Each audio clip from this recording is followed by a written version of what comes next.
Week 1 is in the books. You had a win or a loss. You dealt with some injuries, and now it's time to figure out who to start for Week 2. You probably know who your studs are. They're probably the same as the studs you thought you drafted. Sometimes it's a little different. Now it's time to get into the nitty-gritty. Time to figure out who those best start-sits are for the second week of the NFL season. What's up, guys? My name is Matt Savoca from the Stokastic Fantasy Football channel, and today I'm bringing you 3 running backs, 3 wide receivers, 3 tight ends, and 3 quarterbacks. 2 of them I'm definitely starting with confidence. 1 of them I'm sitting until further notice right now. Let's get into the action for Week 2. We start at running back, and I've got to say, I'm impressed with Leonard Fournette of the Tampa Bay Buccaneers. So much for Fat Lenny. He looked incredibly strong against the Dallas defense that was top 12 in Football Outsiders rush DVOA a year ago. He played 76% of the snaps for the Buccaneers, had 23 opportunities, 5.9 yards per opportunity, caught both of his targets, and was running back 13 in PFF's expected fantasy points metric. He performed just above expectations as well. And New Orleans, his opponent this week, struggled mightily against Atlanta's rush game. That's something that's rare for them. New Orleans is usually one of the top rush defenses in the NFL. They were number 1 in Football Outsiders DVOA last year. But Fournette, who looked good, especially in mop-up duties at the end of that Dallas game where Dallas didn't push Tampa Bay at all, I think you can start him with confidence. Rachaad White was okay, but not must play fine. This is Leonard Fournette's backfield to lose, and I think the Tampa Bay offense shows up even more in Week 2 than they did Week 1. The next running back I want to highlight is Melvin Gordon of the Denver Broncos. All the hype was going to Javonte Williams, who was running back 4 in expected fantasy points. I mean, I get it. He got a lot of use in the receiving game, and that helped his opportunity value, but a ton of that was situational. Javonte was the 2-minute drill back in both the end of the first half and the end of the game. Gordon saw a nearly equal snap share, more rush attempts, more goal line attempts, and ranked 11th in PFF's expected fantasy points metric himself. That's a pretty good game against Seattle, where Denver's offense really didn't show up for most of the game. It would have been a better day if he hadn't fumbled at the goal line, but it just tells you the opportunity value is there to be an every week starter, and now he's playing the Houston Texans. The Houston defense was league average last week, but last year and the year before that, they were at the very, very bottom of the league. They were 30th in schedule-adjusted fantasy points allowed to opposing offenses last year, the 3rd easiest defense to play against last year. I think this is a get-right game for the Denver offense as a whole. I think Melvin Gordon's playing time and snap share and opportunity share is clearly starter value, and if they score plenty of points, so too will Melvin Gordon. And this pains me to say, but I am sitting Travis Etienne against the Indianapolis Colts in Week 2. 51% snap share is fine, I guess, but only 8 total opportunities for Etienne. You can't start a running back who's getting less than 10 opportunities within the Jacksonville Jaguars offense. They're just not slated to score enough points overall. There's just so little upside, so little ceiling. The 4 targets are nice, I suppose, but he only caught half of them, only averaged 4.5 yards per target, and while Etienne was a fine prospect, he's a little bit miscast as a pass-catching back. If I knew that James Robinson was fully healthy, playing at the 2020 and 2021 level that he's capable of, and he certainly looked the part last week, I would say James Robinson is a better all-around running back right now. And despite an identical snap share, James Robinson completely outperformed Travis Etienne in both opportunity and efficiency last year. While Indianapolis isn't a super scary defense by any stretch, I'm sitting Etienne until further notice. We move over to the wide receiver position with a first-year player I am suddenly really excited about. We're going to play Garrett Wilson versus Cleveland, guys. On the surface, there was nothing spectacular about Garrett Wilson's stat line. 49% snap share is okay, but the 8 targets on a 49% snap share? That means the quarterback wants to get you the ball every single time you're in the game. On a limited route tree, Garrett Wilson was the wide receiver 12 in PFF's expected fantasy points metric in Week 1. Tons and tons of air yards are coming for Garrett Wilson, especially while Joe Flacco is the starter. I mean, Flacco is airing it out. He had 300 passing yards in a loss to Baltimore Week 1. He's in full DGAF mode, and Cleveland, their opponent this week, was 26th in yards per attempt last week, struggled against Baker Mayfield, 28th in points allowed per play. Now, there's some natural variance with the opportunity and efficiency with rookies, but this is really, really promising for the Jets rookie wide receiver.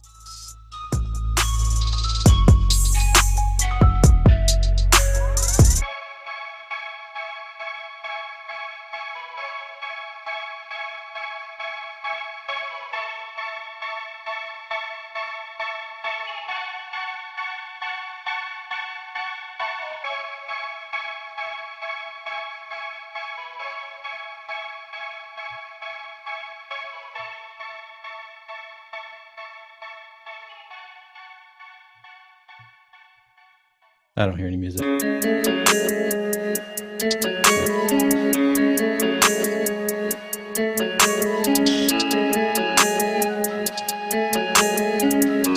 to the MLB Deeper Dive on the Stokastic YouTube channel. I'm your host, Neil Orfield.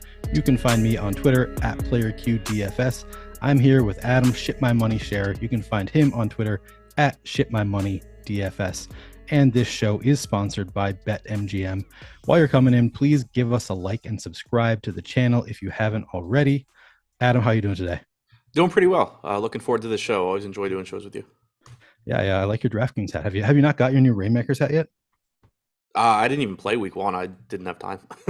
I also have not played yet. I just 2 months ago got an email asking me to fill out a form.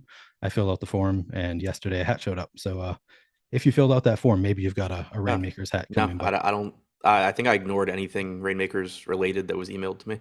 Yeah, I mostly did too. I have not been playing so far, but seems like people are having fun, I guess. Anyway, any overarching thoughts on this 8-game MLB slate? Glad that it's not the 4-gamer that we had earlier, but no, I mean there's some pretty poor pitching, so I think there's going to be a lot of different offenses you can go to. The popular pitching, the pitching that kind of looks the best, certainly leaves quite a bit to be desired in most cases. So I think it's got the potential to be a pretty frustrating slate, but I think those are pretty fun. Yeah, none of the games have especially high team or implied totals for the games. The highest being 9. Both the Yankees at Boston and Dodgers at Diamondbacks have 9-run implied totals, but yeah, not a ton there. We already got a super chat from Jorge Jacome, who has been winning every slate for the past 2 weeks at least. Says that Adams clean shaven deserves some attention and love. Yeah, I pointed that out in my tweet telling people to come here. I thought we'd get a few extra viewers because you're not clean shaven very often. What gives? Yeah, no, it's like a once a year thing. I just get bored and shave and then don't want to do it again for a year. Yeah, I've stopped making that mistake. I used to try it occasionally, and then it just never looked good. And now I just keep the beard at all times. Yep, pretty much. Occasionally, I'll screw up like with my razor that to trim it down, and I'll go a little bit too tight and kind of have to shave it. Luckily, that Right. hasn't happened since I've been doing shows. But yeah, it's not a good look for me these Yeah, I days. think everybody's done the accidentally shaved off a patch at least once. It's pretty easy to do if you're using an electric razor. Yeah. All right, guys, before we start, be sure to check out today's free premium tools and data, which are MLB ownership projections and PGA golfer rankings. And if you're still playing MLB DFS, I assume you are since you're here, don't forget that everything we have to offer for MLB night slates on DraftKings is also 100% free for the remainder of the season, which gives you a great chance to give our tools a shot before purchasing. Just click the DK Night Owl link below to check out tonight's tools and projections. All right, let's jump right into the slate. We'll start. We've got your Baltimore Orioles at the Washington Nationals. Tyler Wells on the mound for the Orioles. Patrick Corbin for the Nationals. The Orioles have a 4.7 run implied total. The Nationals at 4. Adam, how are you feeling about these pitchers? Let's start there. Any interest in Tyler Wells or Patrick Corbin? Not particularly. Wells is essentially being used as an opener with the caveat that they are working on stretching him out. Basically, they just bypassed what would have been his last rehab start last time, had him open, and then today I think it's likely he goes a little bit deeper than he did in that game. Still only threw 34 pitches there. I'm expecting you get 50 to 60 here. So I don't think he's really playable at 5,600. And then I don't really think Austin Voth behind him is either. If you told me Wells was going to go like 2 innings and maybe Voth would just throw 5 in relief, then you could make some sort of a case for Voth since he is pretty good.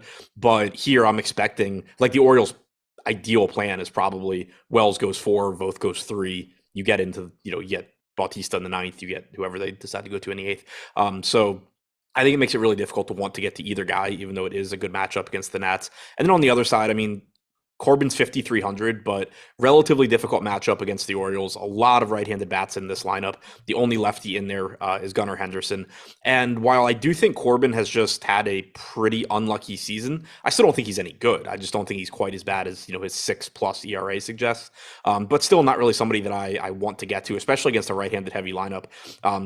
Numbers aren't loading for me for the entire 2022 season, but over the last 90 days, Corbin against righties has still allowed a 283 expected ISO with only a 17% strikeout percentage. Makes it really difficult for me to want to get to him. Yeah, his full season numbers not looking great. 18.2% strikeout rate, 1.71 whip so far for the year. Yeah, not a ton of interest for me in Corbin either. As I recall, I believe Jesse, downside of me, played Corbin in the MLB Live final, which I thought was nuts, and then he did really well. So it was actually a very good call. But yeah, not somebody that I am interested in playing today. All right, how about the bats? Let's start with the Orioles. They got a 4.7 run implied total. Do you think you'll be stacking the Orioles, playing one-offs? What's your level of interest? Yeah, I'm definitely interested in the Orioles here. They have plenty of right-handed bats, like I'd mentioned before. And then I also like the lineup that they're running out there. They've pretty frequently not been using Cedric Mullins against lefties, but a lot of times that's resulted in Ryan McKenna being the leadoff hitter, which just becomes really annoying because one, there's a good chance he's going to get pinch hit for, and two, he's not very good. Here they're going Austin Hayes leading off. He looks like a really good value at 3,100. Then you get Rutschman, who isn't as good from the right side as he is the left side, but still is a overall good play at catcher. Mountcastle's pretty cheap. Urias, Aguilar, they're pretty cheap. You do probably have some pinch hit risk with Aguilar as well as McKenna, but they're cheap enough where I'm not overly concerned about it. Santander is going to always look good. So I do like the Orioles here. I think they'll probably pick up some ownership. Right now in the top stacks tool, we have them getting about 12% ownership, about an 11% chance of being the top scoring stack, about a 10% chance of being the top value stack. So pretty closely owned where they probably should be. I think Hayes in particular is on the short list in cash games as well. What do you think Adley Rushman's chances are of winning Rookie of the Year? I just saw something on Twitter today that he's like neck and neck with Julio Rodriguez of the Mariners. Yeah, I mean, he would be an absolute lock if Julio Rodriguez wasn't just absolutely amazing. I think Rodriguez probably ends up getting it. Like the Mariners are going to make the playoffs or have a better chance at least than the Orioles do. Yeah. But yeah, I mean, Rutschman's phenomenal. I think it could even be so much. If Rutschman had just played the entire season, then he'd obviously look better. But yeah, I think it's going to be Rodriguez, but it kind of sucks for Rutschman because most years it would be him. Very fun to be an Orioles fan right now. It looks like Gunnar Henderson. I haven't actually been tracking that closely. I haven't been playing MLB DFS every day, but the first 3 days he was looking phenomenal. Hit a home run, then stole a base. Is he keeping up his torrid pace as well? Yeah, I looked yesterday because I wasn't paying a ton of attention over the weekend. And I looked before yesterday's game. He still had a 128 WRC plus. Now, yeah, through 13 games, 135 WRC plus, 152 ISO, one home run, one stolen base. Yeah. So, but my guess is that he'll be eligible still next year. Probably not going to get enough service time. So yeah, that was by design. They held off on that because now with the new CBA, you can get extra draft picks if you have top rated prospects finish as Rookie of the Year. So there was incentive for them to not bring him up and let him keep his rookie status. Yeah, that makes sense. All right, on the other side of it, we have the Nationals playing against a bullpen game for the Orioles. It sounds like. Any interest in the Nationals here? Not too much. I don't really like bullpen games in general. The Nats aren't that good. And I do think both guys going for the Orioles are at least decent. I think Wells is decent. I think Voth, since joining Baltimore, is an actual good pitcher. The Nats are cheap. That's the one thing they have going for them. But this also just isn't really a slate where I think you have a lot of pitching you need to pay up for. So I just have a hard time making a case for really wanting to get to a lot of the Nats. Okay. Anything else you want to say about this game before we move on to the Rays and Blue Jays? Nope. All right. Tampa Bay, maybe just Tampa. I think they dropped the Bay. Tampa Rays, 3.8 run implied total at the Toronto Blue Jays, 3.9. Drew Rasmussen on the mound for the Rays, Ross Stripling for the Jays. Let's start with the pitchers. How much interest, if any, do you have in Drew Rasmussen and or Ross Stripling? Not too much, just mostly because of the pricing. I think that they're both good pitchers, but Rasmussen's at 9,600, Stripling's at 8K. Neither one just projected that good for their respective salaries. And then the matchups, aren't great either. Obviously, the Blue Jays are always a difficult matchup, and Tampa Bay is closer to middle of the road, but still not a team that I love going out of my way to get to. Okay. Easy enough. Well, then let's just jump right into the other side of it. Do you see yourself playing any Rays here today? It's not really a spot I like too much. The one thing working for them, they're not getting a lot of ownership at only 3%, 5% chance of being the top stack. Am I frozen or is he jumping to these? Okay. Am I back? I heard you say that. I did see unstable internet connection for a minute, and then it came back. So I think I'm back. Can you hear me? Yeah. Okay. Yeah, I don't know what is going on. It's been working fine all day, but these streams are apparently troublesome sometimes. But I think I'm good now. All right. So you'd have kind of middling interest in the Rays here. Yeah, I mean, it's not. I don't really like the spot against Stripling. I certainly think there are better spots to get to on this slate. What they do have working for them is that you're getting a positive park shift going into Toronto. You do have Wander Franco back in the lineup, so he helps take care of the shortstop position with a relatively high upside guy. Yandy Diaz, Arozarena, all these guys are good enough, and you're getting that park shift. And they're not getting much ownership, but I still think there's just going to be spots that I prefer getting to. Okay, and then I mean the Blue Jays are always a pretty tough lineup to pitch against. How much interest do you think the Blue Jays have that upside that you need tonight? Any interest there? It's kind of the same as Tampa Bay, where they're just not getting much ownership, so that makes them kind of appealing. But I don't like the spot against Rasmussen. Last 90 days against right-handed bats, 21.3% strikeout percentage, nothing special there. But a 110 expected ISO, 272 expected WOBA. You can always make the case for the Blue Jays just because they have so much power in their lineup. But I don't like the matchup, and I also really don't like this lineup that much. Springer, Guerrero, Bichette, Chapman, that part's relatively normal lineup bump for Chapman. But then Biggio, Jansen, Tapia, Espinal, Bradley, not quite as deep a lineup as you're normally getting from Toronto either. Okay. Anything else you want to say about this game before we move on? Nope. All right, guys, you can bet $10 to win 200 with BetMGM. If any team scores a touchdown this weekend, click the link in the video description below to claim your free $200 now. I should say that again. It's a free $200 if you have not yet signed up for BetMGM. Just a great deal. I cannot take advantage of it yet in Minnesota because we don't have sports betting yet. If you do have sports betting, a lot of states I know have recently legalized sports betting. So if that happened for you, or if you just haven't signed up yet, now is a great time to sign up. BetMGM. If any team scores a touchdown, just click the link in the video description below. All right, Adam, let's move on. Here's a fun game finally. Yankees at Red Sox. We've got Nestor Cortez on the mound for the Yankees, Brian Bello for the Red Sox. The Yankees have a 4.5 run implied total, Red Sox at 4.1. Let's start, though, once again with the pitchers. How much interest do you have in Nestor Cortez tonight? Not a lot at 10K. The Red Sox are a pretty difficult matchup. Not a lot of strikeouts here, an above average offense in general. Cortez is a good enough pitcher. He struck out 25.6% of hitters this year, 3.75 xFIP, but not somebody that I really want to go out of my way to get to. Right now, he's projected for 1% ownership, 13% chance of being a top 2 pitcher. So one of those guys that, is going underowned, but I think also just not that likely to succeed. And you're also paying up for him over some other pitchers that look better. Okay. And on the other side, we've got Brian Bello, who has been pretty hit or miss this year. I feel like he's been hit around pretty hard in a couple games, but he has a 21.1% strike rate. Doesn't look too bad. Any interest there? I do have a little bit of interest there. I'm not confident in him at all. I mean, it's obviously a really difficult matchup against the Yankees, although this is a pretty weak version of the Yankees lineup right now with a couple of guys missing. But when Bello first came up, he really disappointed from a DFS standpoint. A lot of that was lack of command, getting behind in counts, but also he just ran pretty bad on balls in play.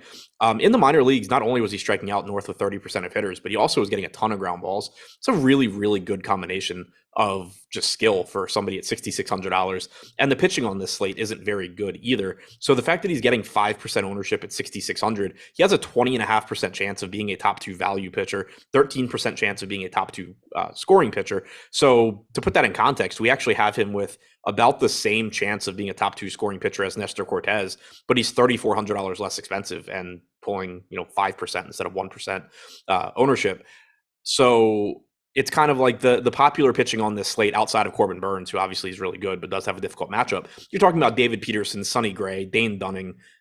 They're good, but they're not guys that you're going to be shocked if they go out there and score 12 fantasy points and Bello beats them. So I do have some tournament interest in Bello. Yeah, it sounds like I might be playing some Bello tonight too, based on that analysis. It's obviously a tough matchup, but if nobody else is going to play him, I think that's the spot that I will take advantage. What about the other side of it? I mean, these are both pretty solid pitchers, but these are also great lineups. How much interest do you have in the Yankees tonight? Yeah, a lot comes down to ownership there. Right now, they're at a 12% projected ownership, about a 12% chance of being the top stack, 8% top value. But the thing with the Yankees, like a lot of teams, when you talk about them being a good top value, it's just because they're mispriced and you're getting relatively talented hitters. The Yankees, you're really not right now. Judge and Stanton are expensive as they should be. Torres looks like a decent value. Donaldson's fine at 4,300. Then you get to the bottom of the order, which is cheap, but it's Oswaldo Cabrera, who probably isn't a very good hitter right now. Kiner Falefa, we know, is not a good hitter. Marwin Gonzalez hasn't been a good hitter for a couple of years. Did homer last night, I believe. Aaron Hicks has had his share of issues. So, yeah, they're cheap, but you're just getting bad hitters for cheap. There's going to be some other teams where they're cheap and they're actually quality hitters. So that is a knock against them. On the other hand, though, you do have a pitcher in Bayo that, while his stuff is really good, and I do buy into him being good sooner rather than later, we've certainly seen plenty of volatility from him. On the other side, going up against Cortez, there are really good bats in the Red Sox lineup. Devers lefty, but always playable. JD Martinez, Bogarts are going to look fine. I think as long as the ownership is low on Boston, I have some interest there. If that 4% ownership were to increase, though, I could get away from them pretty quickly. Okay. Yeah. I think that I'll have some interest too. It's also, I feel like I don't want to buy into narratives, but whenever I see Yankees at Red Sox, I am inclined to at least play some, just because they seem to play off each other. And once the game starts going off, it just completely goes off the rails. That's not really something, it's not great analysis, not really the best way to play DFS, but with these teams in particular, I feel like it just happens so often that they end up putting up like a 13-11 game that I am inclined to play some of these bats, even in tough matchups. And we've seen them do that in much tougher matchups than Nestor Cortez at Brian Bayo. So I think I can see myself playing some Yankees and Red Sox tonight, and even doing maybe some game stacks.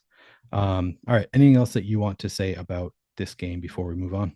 No, just it's one of those games where, I think pretty much everything in it has a high ceiling, but because both sides, all sides are good, you just get middle of the road projections. I think that goes hand in hand with what you were just saying. Even though it's relatively unlikely that the Red Sox have a ton of success against Cortez, or even the Yankees have a lot of success against Bayo, when either of these teams do have success, it's just going to be pretty easy for them to win tournaments. And then the same goes with the pitching.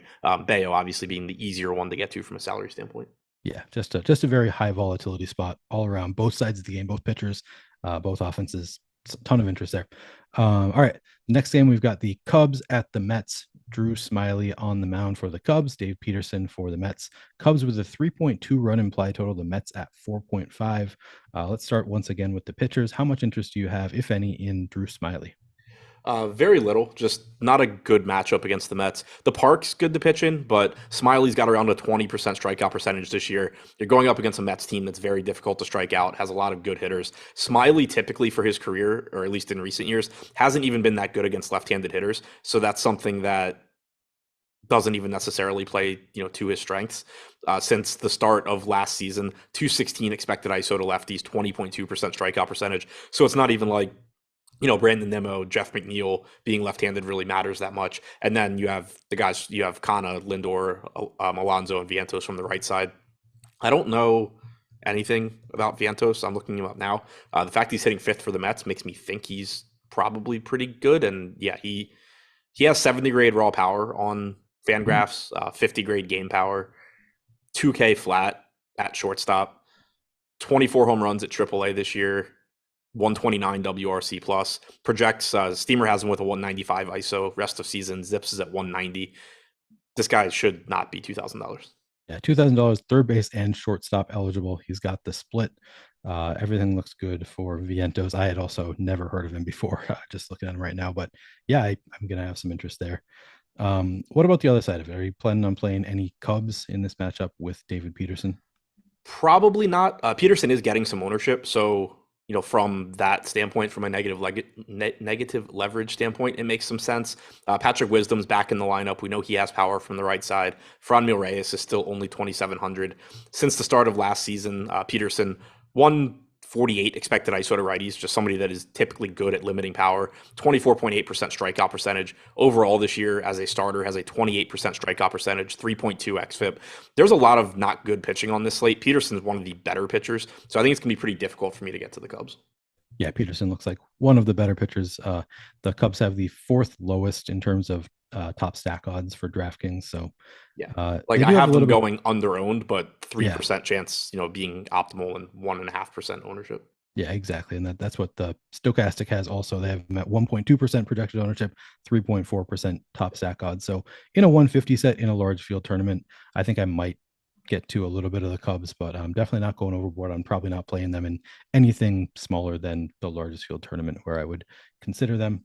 All right. Anything else from this game that you want to talk about before we move on? Oh, wait, sorry. We haven't even talked about no, we have. We've covered every side. All right. Yeah, I mean, just to reiterate, David Peterson looks like one of the best pitchers today. Okay. All right, guys. If you are new to Stokastic Plus Platinum or NFL and want to give our NFL DFS tools a test run before purchasing, we have a great offer for you. Get access to all of our NFL DFS tools 100% free for 3 days. This includes full access to all the premium content and tools for NFL DFS that we have to offer on stokastic.com, including new tools such as our lineup generator and player compare, as well as player projections, ownership projections, top stacks, our boom bust tool, and so much more. Click the link in the description of this video below to join to activate your 3-day free trial now. Please note that Fantasy Cruncher is an add-on and is not included with this trial offer. All right, so you get 3 days. Today is Wednesday. You sign up now, you get Thursday, Friday, Saturday. If you're planning on building your lineups before 4:30 on Saturday for the Sunday main slate, I would do it now. If you want to still have access on Sunday, maybe you wait until tomorrow, but I would probably just get it done now because you're going to want to have access certainly by tomorrow for the showdown slate, and then that'll cover. You'll part of the day Saturday. You get a chance to try out these tools. So I would recommend going there now. Click the link in the video description.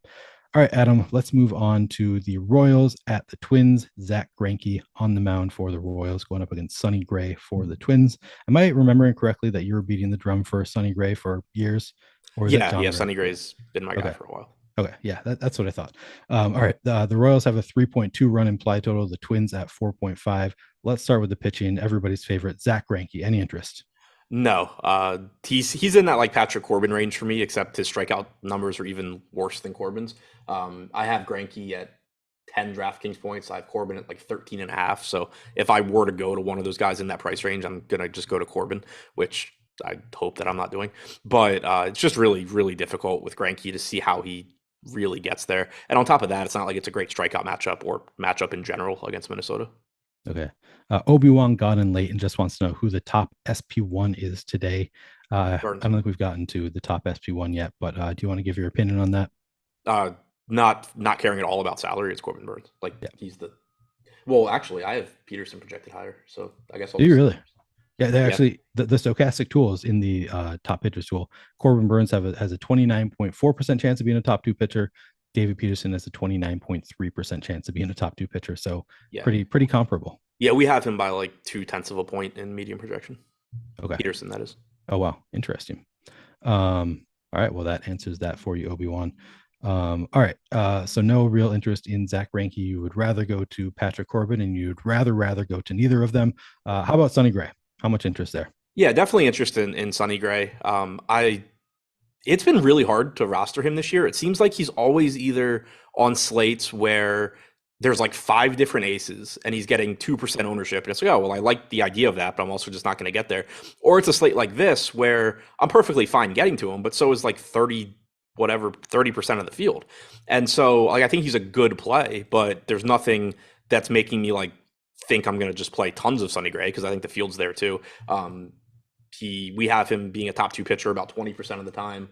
I was in that same range. We have 30% projected ownership. So I think he's a little cheaper than he should be. The matchup against Kansas City is solid. The top of that order is pretty good with Melendez, Witt, Perez, Pasquantino. Michael A. Taylor's having the best year he's had in like half a decade. But after that, you get O'Hearn, Dozier, Massey projects as like a league average hitter, Drew Waters. So at the very least, Gray should be able to take care of the bottom of this order. He has struck out about 24% of hitters overall this season. 3.74 xFIP. Still just a good pitcher, good price tag. I like Sonny Gray. Yeah, I think it looks great today. Adam, I'm going to be answering some more questions than I usually do because we still have 30 minutes left and we are already on the 5th game. Yeah. One of the early game slates that we did together, we ended early. So I think we're going fast. We have time to answer some questions. So I'm gonna ask this one. Nate Larson asks, would you rather get Corbin Burns and Jose Miranda or Sonny Gray and Aaron Judge? I would love to pull up the player compare tool, but I don't know if we can do 2 players at the same time yet. Yes, I think it's 1v1s. but I'm not Yeah, positive. I think it is as well. Do you have an immediate opinion there? Corbin Burns and Jose Miranda, or Sonny Gray and Aaron Judge? It's tough I mean, because I it's a think they're 1v both really or good. 2v2. Yeah. I would probably lean. How big of a gap? I would lean the Judge side. I think. I'd have Yeah. Gray like 2.5 points behind Burns. Okay. And Judge like 3.5, 4 points ahead of Miranda. Okay. So the latter is what we want there. We got a super chat here from Julio G, who asks, what do you guys do differently on single entry like base hit / chin music than you would in multi-entry bigger field? Okay, those are the names of single entry tournaments. Than you would in multi-entry bigger field tournaments. Now, this is something that you and Josh have talked about a little bit recently, about how it's not really about how many entries you can put in as it is the field size. Would you agree with that assessment?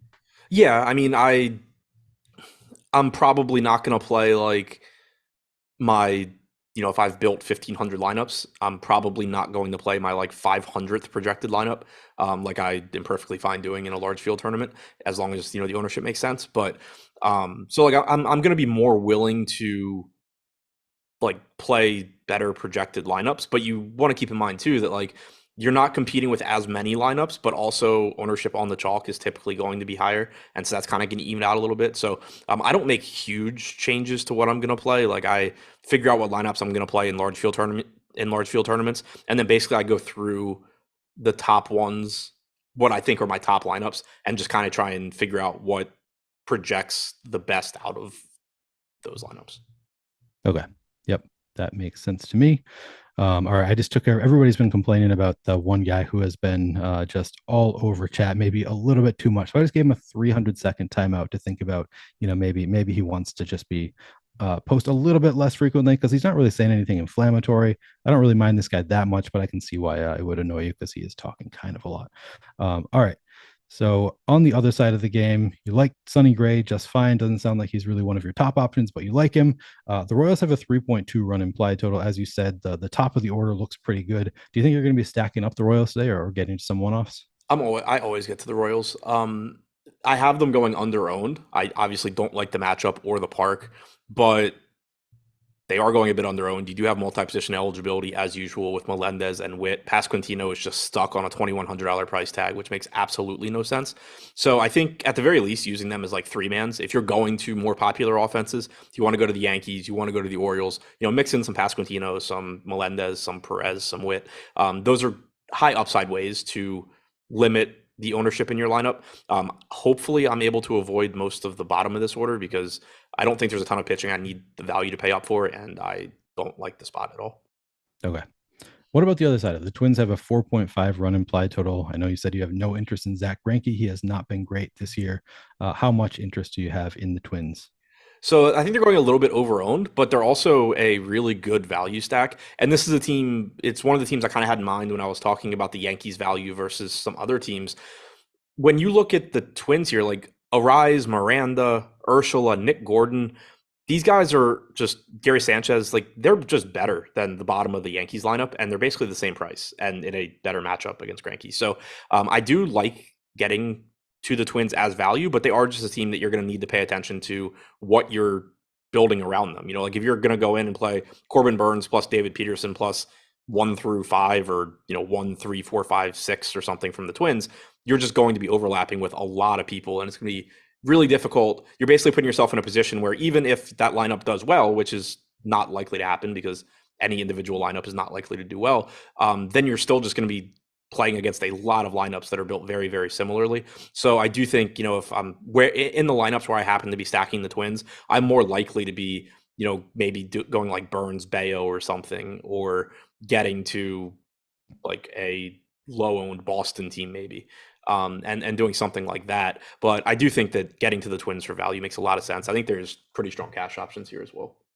Okay, so you can get to the Twins, but you want to get a little bit different with other parts of your lineup if you do get there, because they are getting 8.1% projected ownership, which is fairly high on a slate this size. They do have a 15.6% chance to be in the top value stack on the board. So from that perspective, they look good in the top stack tool, but then a 5.6% chance of being the actual top stack on the board. So that makes sense to me. Getting a little bit too owned, so maybe go different elsewhere if you play the Twins. Anything else that you want to say about this game? So I mentioned cash. I think Sanchez and Urshela both look good in cash. Miranda's certainly playable. If you can get to Correa or Gordon, then that's fine. But Urshela and Sanchez, I think the most likely to be in cash for me. Miranda probably third. Okay. Then let's move on to Brewers at Cardinals, two teams with pretty low implied totals for pretty decent offenses. We've got Corbin Burns on the mound for the Brewers. That probably explains it. Adam Wainwright on the mound for the Cardinals. The Brewers have a 3.7 run implied total. The Cardinals at 3.4. Let's start with Burns. You mentioned him as your second favorite pitcher on the slate in terms of projection. How much Burns do you think you are going to be getting to tonight?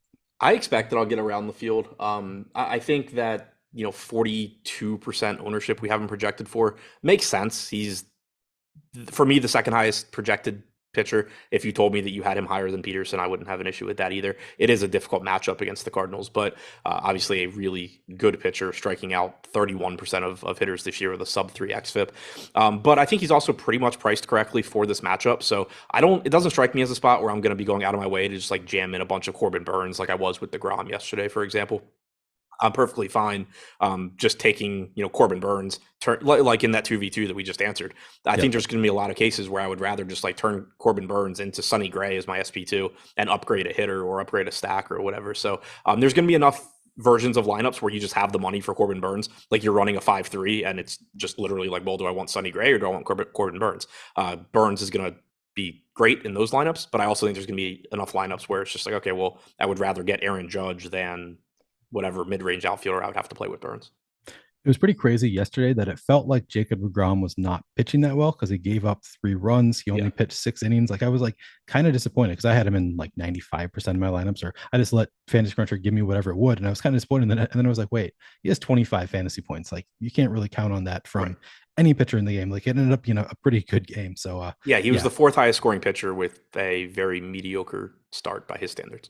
Yeah. And Corbin Burns is not quite on the same level as is anybody this year on the same level as Strider's the closest, but no. It's like I haven't looked in the last week or so, but I know I looked before a Spencer Strider start the other day. And of qualified pitchers, the leaders in strikeout percentage were like Garrett Cole and Dylan Cease and McClanahan, all around like 31, 32%. Burns is in that range as well. And then Strider, he's not qualified, but he was at like 37%. And the DeGrom going into yesterday was at 41.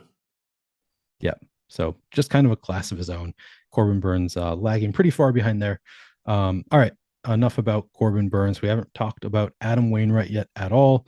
How much interest do you have in Adam Wainwright tonight? Pretty decent amount. I think he's one of the 5 best pitching options, but he's not getting much ownership. 9,100, I think, is a price tag, especially when he's more expensive than Peterson, Gray, and Dunning. That is going to be kind of difficult to get to if you're not incorporating something into your process to account for ownership, because there's no real, from a projection standpoint, there's no reason to play Adam Wainwright over those guys. He projects similarly, if not behind them, but only 11% ownership, 16% chance of being a top 2 pitcher.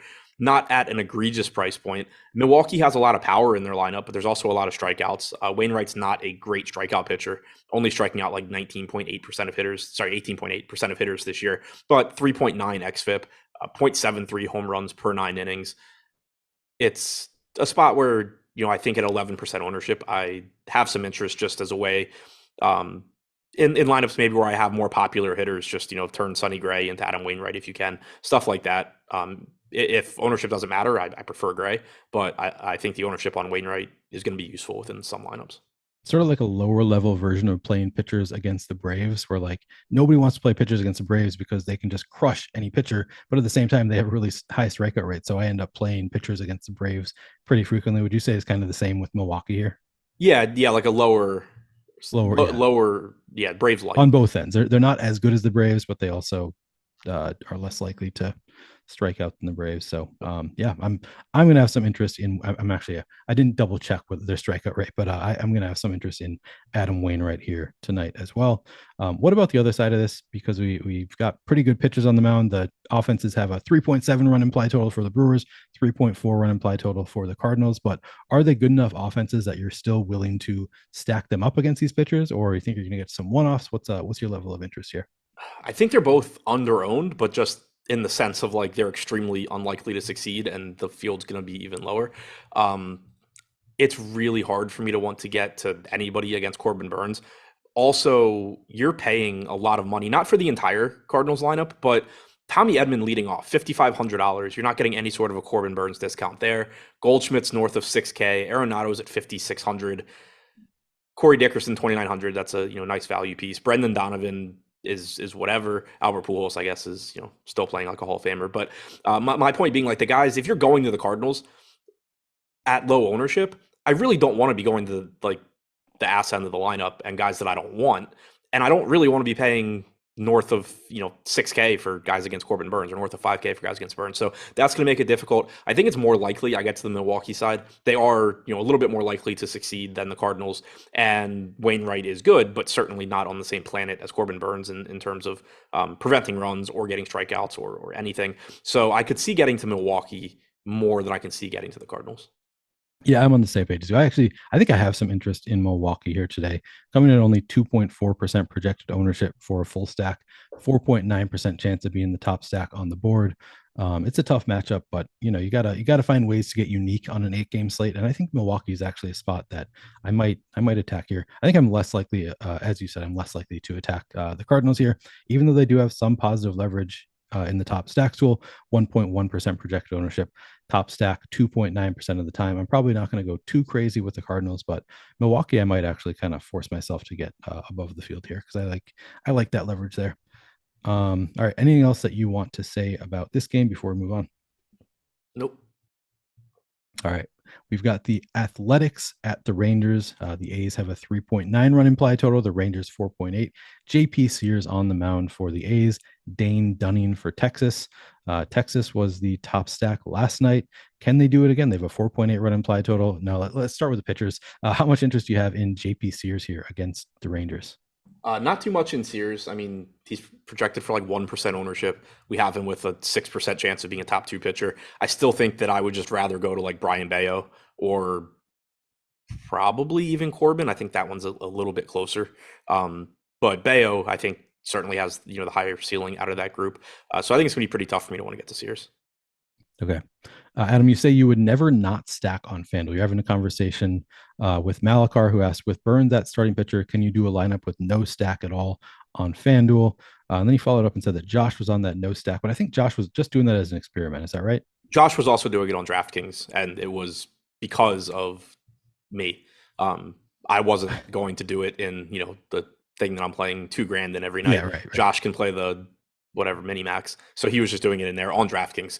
If no stacking were to be a strategy that worked, it would be with DraftKings scoring, because home runs are weighted heavier than they are on FanDuel. On FanDuel, runs and RBIs are weighted heavier than on DraftKings, and that's where there's like extra correlation there. Home runs are correlated in that if a pitcher's pitching poorly, then everybody in that lineup is more likely to hit home runs. But runs and RBIs, that's kind of the whole crux of stacking. So if you were going to not do it, I think it's more likely to be a decent strategy on DraftKings based on how Josh was doing it. At least it wasn't working at all. I don't do it, but if it were somehow going to be a good strategy, it would be with DraftKings scoring, not FanDuel.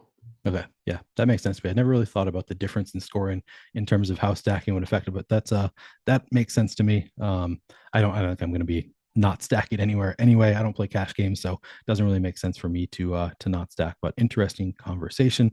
All right. No real interest in JP Sears. Dane Dunning looks a little bit better with a 19.7% strikeout rate. Matchup is almost as good as it can get against the Athletics. Any interest in Dane Dunning tonight? Yeah, for sure. Good matchup against the A's. One negative here is the roof is open in Texas, at least as of, I think that tweet came through at like 2 p.m. or something. So assuming that hasn't changed, the roof is open. So it should play more hitter friendly than it normally does. But you're still getting just a bad Oakland lineup. Dane Dunning is a perfectly solid pitcher, 19.7% strikeout percentage, 4.12 xFIP this season. He's getting ownership. He deserves it. We have him with the fourth highest top two pitcher percentage, even though he's only 7K. I have him as the fourth highest projected pitcher, even though he's only 7K. So those seem to be, hand in hand. He's getting 27% ownership. Ownership seems fine. He's like Sonny Gray to me, I think. Really like Gray, Peterson, Burns, all obviously different price points, but just all guys where like they're going over owned, but it's not by a crazy amount when you factor in salaries and what you're going to be able to get around them and all of that. They all look pretty similar to me. Wainwright, I think I already mentioned, the highest pitcher in the top pitchers tool that is going under owned. Like I agree with that. Rasmussen, we had talked about before, not a ton of interest there, but I think is going under owned. Those top four guys though are going to be the ones that you are able to build the best projected lineups around. So they're still going to be the ones that most people are playing. And I think that they're all good plays. It's just a matter of, again, balancing it out within a given lineup so that you're not just playing all of the highest owned guys together. Okay. Yep, that makes sense to me. We got a fantasy cruncher from Demetrius Mack, who asked, what randomness and exposure caps do you recommend for a slate this size? Are those, do you use randomness in fantasy cruncher typically? I use randomness. I don't use exposure caps. So basically any fantasy cruncher question like that, it's going to sound like a shitty answer, but kind of go into lineup rewind and play around with different settings and see what it does, because the entire point of Fantasy Cruncher, you're just trying to get it to build the lineups that you want it to build as quickly as possible. So like the randomness that I use might not be good for the rest of your process, because I guarantee that your entire process isn't the same as mine, just because there's enough parts of it that it's just not.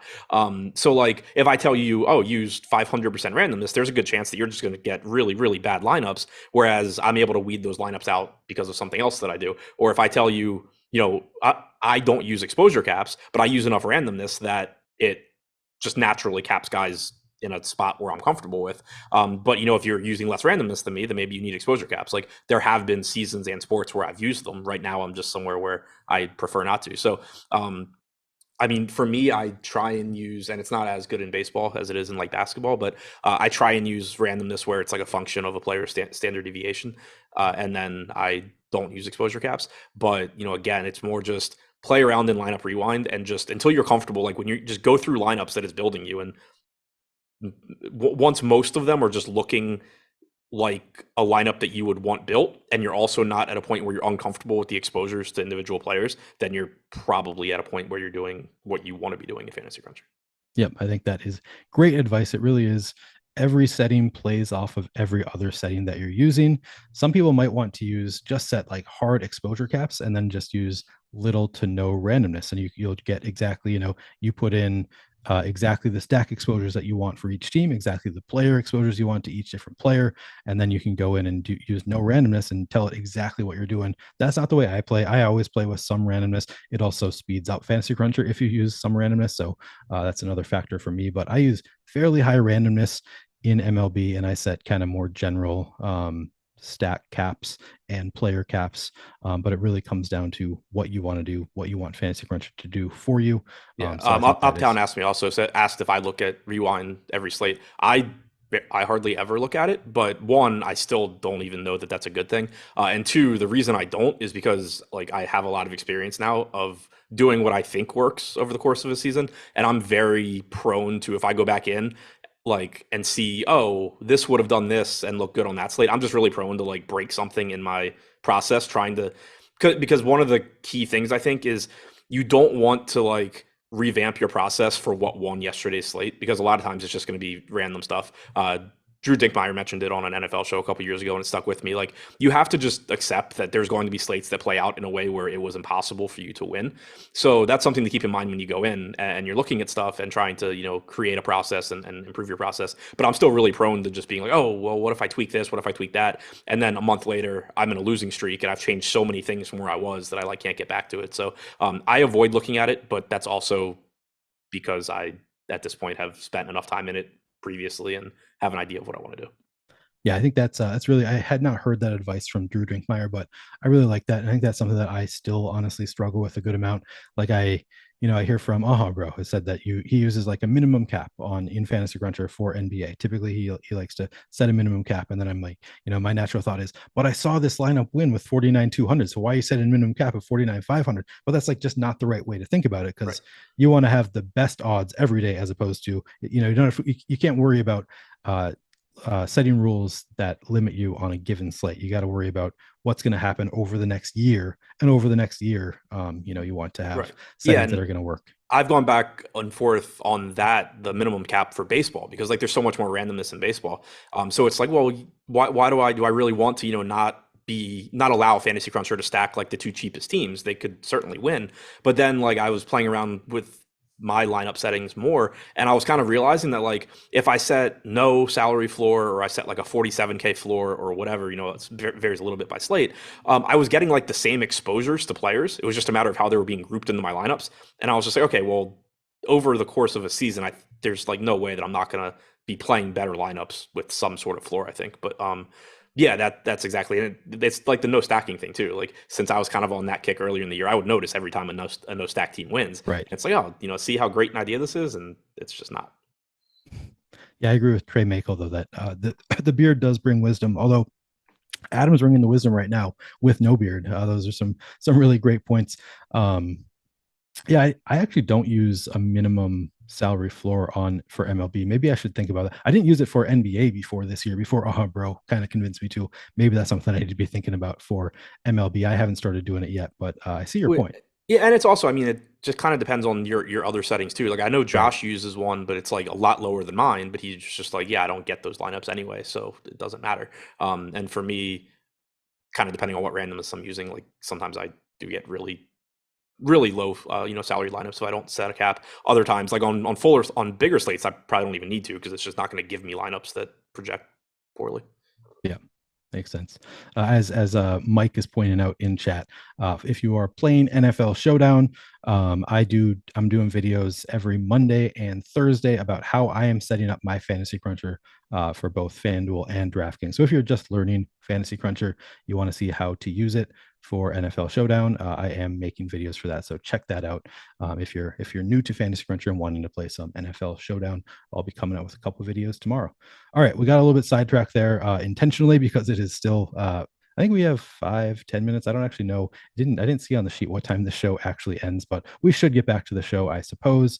I think that we've covered every side of this Rangers, or 6 p.m. Okay. So we got 10 minutes left.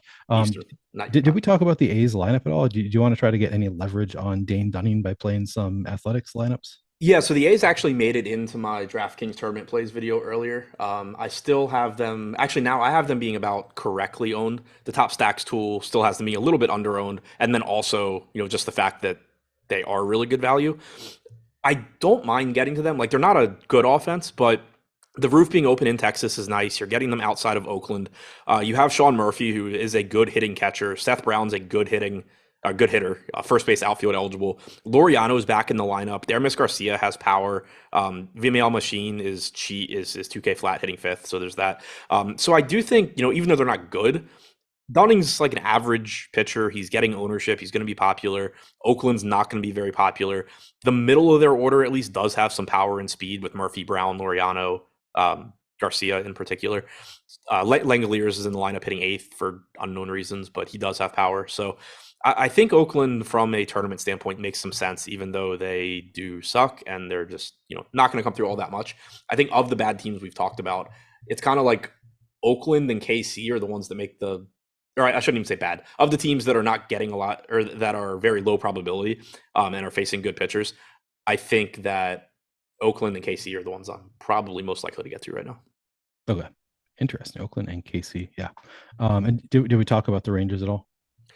No, we didn't, but okay. I do think they look pretty good. They're getting ownership. I think they're going a little bit over-owned, but Semmy and Seager are good. Nate Lowe, lefty isn't ideal, but he's hitting third. Mark Mathias, first base, second base, 2,600 hitting fifth. Cash option, certainly playable in tournaments as well. Josh Jung, one of the top hitting prospects in baseball, only $2,200. DraftKings has really, we just talked about it with the guy on the Mets too. DraftKings has really struggled with pricing top prospects when they come up this year. It's just like they think anybody that played minor league baseball this year isn't capable of hitting in the major leagues. And they've just been throwing these guys out there. It was Gunnar Henderson, now it's Young, and the guy on the Mets. You've just had so many guys that are 2K or 2,100. Pasquantino's still 2,100, even though he's had success in the majors. You can certainly take advantage of guys like that. Yeah, I haven't noticed if they've been doing that for pitchers too, like rookie pitchers. They just like every time it's a first time a guy's on a slate, they throw them out super cheap. I'm not sure. It seems Rookie like every pitchers batter. have kind of sucked this year, actually. Like now that you mention it, but they've also been cheap. Like Brian Bayo was 5K. Okay. I mean, they couldn't price Spencer Strider until like a week ago.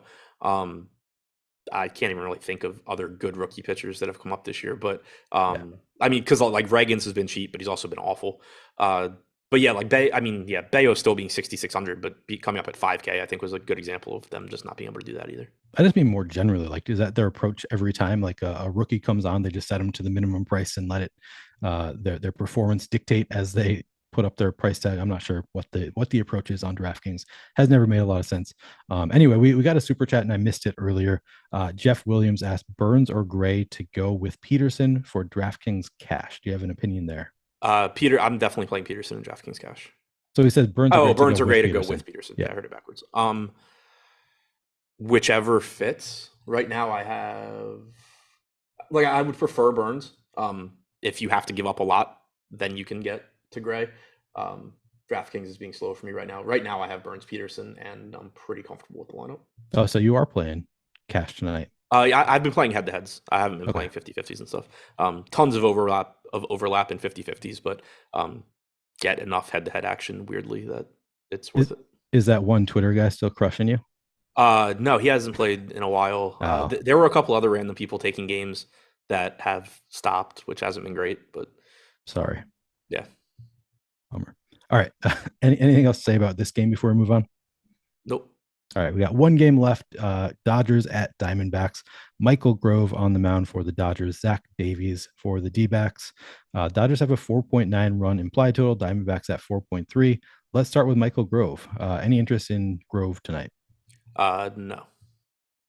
That was easy. Yeah, I mean, the Diamondbacks are one team that I just have gotten better as the year's gone on, and a lot of that is because they've called guys up. Like Corbin Carroll, I think Malakar had asked about him in chat earlier. If he's the real deal, like, yeah, the guy was arguably the number one prospect in baseball when he was called up. It was between him and Gunnar Henderson.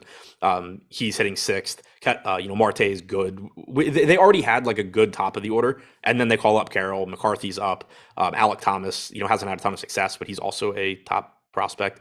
So they just kind of got a better lineup, and they've been relatively difficult to strike out anyway. So I have a hard time really wanting to get to Grove here against them. Yeah, I don't really see any reason to get there. I guess you could make a case for he's on the Dodgers. He's more likely to get a win than most pitchers, but the D-backs have a 4.3 run implied total. Grove has not been great, so makes sense to me. What about Davies on the other side of it? No, I'm good with not taking bad pitchers against the Dodgers. Yeah, that seems like a good general strategy to me. What about the offenses? Bad pitcher against a great offense. Any interest in the Dodgers and their 4.9 run implied total? Yeah, and I'm actually kind of surprised. So like they're getting ownership. We have them with about a 12% chance of being we have them with about 12% ownership, about a 13% chance of being the top stack. A lot of times because of the way that I calculate mine, I'll end up quite a bit below what we have as our top stack because I incorporate salary differently than we do.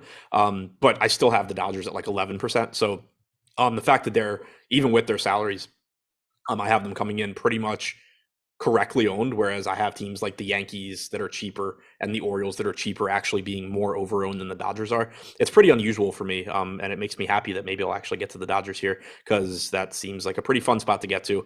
Zach Davies, certainly not a pitcher that I'm overly concerned about taking hitters against. Since the start of last year, 188 expected ISO to righties, 176 to lefties, tons and tons of power throughout the Dodgers lineup. And it is a slate, it does, I think, kind of make sense that what I was just saying about getting to the Dodgers a bit more, just because you don't have pitching that I'm insisting on paying up for. If you tell me that I'm just going to be playing, a bunch of good Dodger stacks and it's going to cost me some Corbin Burns and I'm just going to end up with more like Wainwright and Sonny Gray and David Peterson. I don't care. That's fine with me. Like I like Burns, but I don't like him enough that I'm going to forego Dodger stacks. Yeah, he's no Jacob deGrom, so right. That makes sense to me. And yeah, the good pitching is kind of deep on this slate. Like, it's not great at the high end, but it's fairly deep. So it makes sense to me to pay down pitching a little bit, get to more Dodgers stacks. Do you think you're going to be playing any Arizona stacks in this matchup? Yeah, I think I like that spot too. They are getting ownership. They're another team though that I think it's pretty much correct. The Dodgers and Arizona are actually the two teams I have with the highest top stack percentage. So I'm quite a bit higher on Arizona than we are. Similar to the Dodgers, but just a lot higher on Arizona. And I think one reason, you do have multi-position eligibility for Josh Rojas leading off, so that's nice. Jake McCarthy, I think, looks good at 3,600.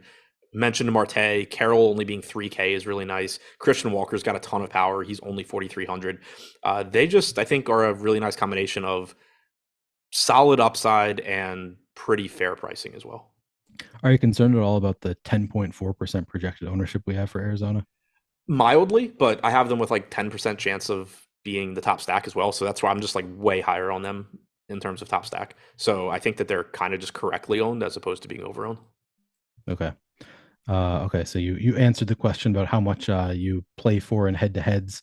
Westport Ephemera looking to play you in head-to-head just for some bragging rights. He doesn't mind losing, but if he wins, it's a win-win situation for him. Okay.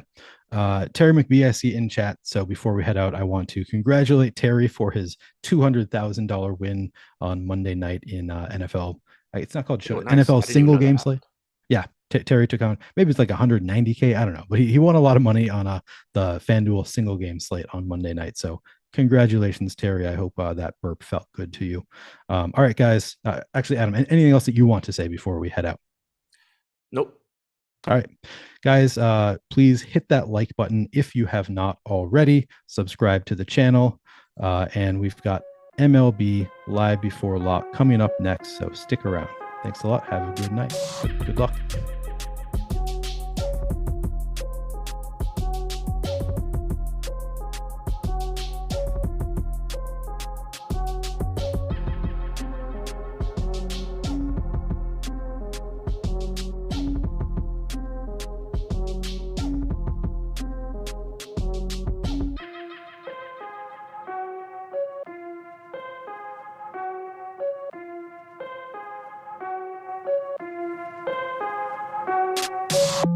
What's up, everyone? Welcome to the September 14th edition of DraftKings Tournament Plays presented by Prize Picks.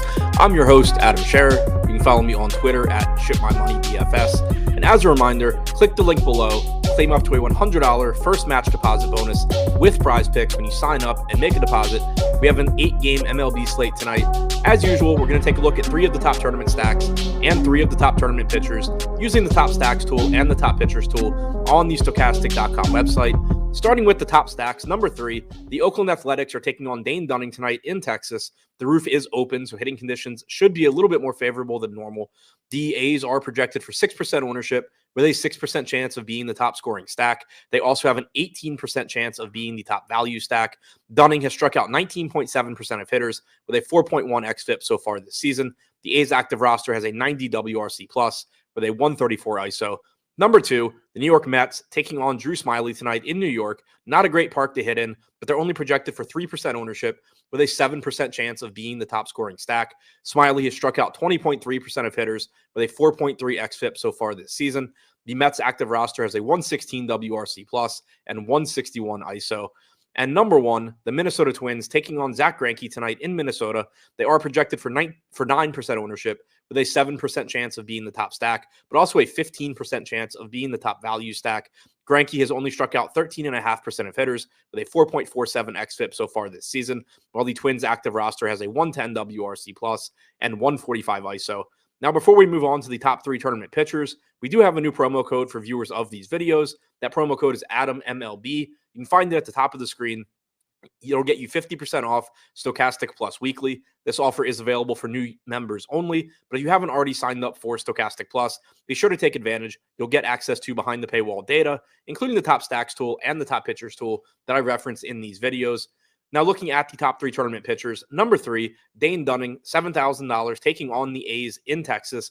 I mentioned that the roof is open tonight, so hitting conditions are a bit more favorable than usual, but still a good matchup overall for Dunning, who is projected for 26% ownership with a 17% chance of being a top 2 pitcher and a 22% chance of being a top 2 value pitcher.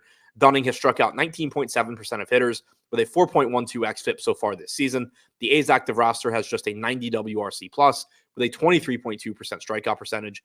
Number 2, Sonny Gray taking on the Kansas City Royals tonight in Minnesota. Gray is $8,300. He has struck out 23.9% of hitters this year with a 3.74 xFIP. The Royals active roster has a 91 WRC plus and 23.3% strikeout percentage. Gray is projected for 30% ownership with a 19% chance of being a top 2 pitcher and also a 14% chance of being a top 2 value. And number 1, David Peterson taking on David Peterson taking on the Chicago Cubs at $8,600, projected for 47% ownership.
Going on, everybody? It's time for a little bit of Stokastic MLB live before lock. If you haven't done it yet, do me a favor, like the video, subscribe to the YouTube channel, because I am rejoined with my best bud, Eric Lindquist. We don't get to do very many shows together at the moment. I think it's going to change once basketball season comes back around, but for now, Eric, we're usually only on the schedule together for like 1 day a week, and I miss it. I miss it dearly. It's really been a massive void in my life. So we're back together. Eric, what's happening, buddy? Tip to tip every single time, my friend. Good to be back. Been burning the midnight oil with one Jordan Klein. He's having an absolute blast, I believe, every single night, producing Lindy's leans, likes, and locks. We've been crushing it over at the Odd Shopper channel. If you guys want to go give that a sub, go follow all the great content. We got myself, we've got Josh Engelman, we've got Greg Ehrenberg over there. We've got Lofty doing every single NFL game, doing a bet from every single one for you guys. Every single week throughout the entire NFL season. This is content you want to be checking out. So go to Odd Shopper, give it a follow. Yeah, and we've got all kinds of stuff. We've got our premium betting Discord. You guys could check that out. There's information to that on the site. It doesn't really matter whose thing you sign up for specifically, but you are going to get a week of it for free if you use the promo code EL Insider or GE Insider, and then just hang out with us in Discord, post bets. It's a good time. We hang out. Eric, what else is happening in your life? And by the way, I promise you a story. Don't forget. I'm going to tell you that as well. I was going to say, I didn't know if this is something that I was going to be able to bring up on stream. Mm-hmm. I was teased a story where Greg's like looking emoji. You get those eye emojis in the group chat and you just know something is coming down the pipeline that really, really matters. So I'm looking forward to whatever. I have no clue. I'm going to learn live what it is too, but otherwise doing well. Was able to kind of go get a workout in and start doing some of the prep. Thank God there's only 8 MLB games. Like for me, I'm never worried about the day of anymore. I'm always looking like 24 hours ahead to the baseball slates and trying to make sure that I can get everything done on time in a timely manner. But otherwise, just kicking it, doing well. My dog got groomed today, so he got back home. So he looks all pretty? He looks all pretty. He is the most handsomest boy in all the land. Maybe if we get over 300 likes, I'll bring him out at the end of the show. Yeah, so what I miss about doing shows with you more than anything is, and then you're always hearing it, we used to hang out afterwards. Duke would come and drop in. I haven't seen my godson in forever, but I have a story to tell you as well. Then we'll talk about the baseballs, because I know that's really what people are here for, but this is big, important stuff. So at my dad's country club, it's burger night today, and this is a big deal. Like my dad has wanted nothing more than to go to burger night. It's every Wednesdays, and my mom doesn't let him go because it's all you can eat burgers, and she tells him he's going to eat too much and it would be unhealthy for him. So he's not allowed to go to burger night. Today, my mom caves and tells him he's allowed to go to burger night. And my dad, who doesn't understand how our jobs work or our career, he's been calling me all day. He wants me to go to burger night, but I tell him I have to work. He tells me I should leave early and just go. He doesn't understand. I can't just not do the show. But anyway, my dad plays golf before he goes to burger night, and he's told that there's a very famous actor in the group ahead of him. So he has to keep his distance. He's not allowed to approach him. And so he finds out the name of the actor. He's never heard of the actor before. So he calls me because he wants to know who the actor is. He actually calls me to tell me about burger night. And then the actor is just a side note to the thing.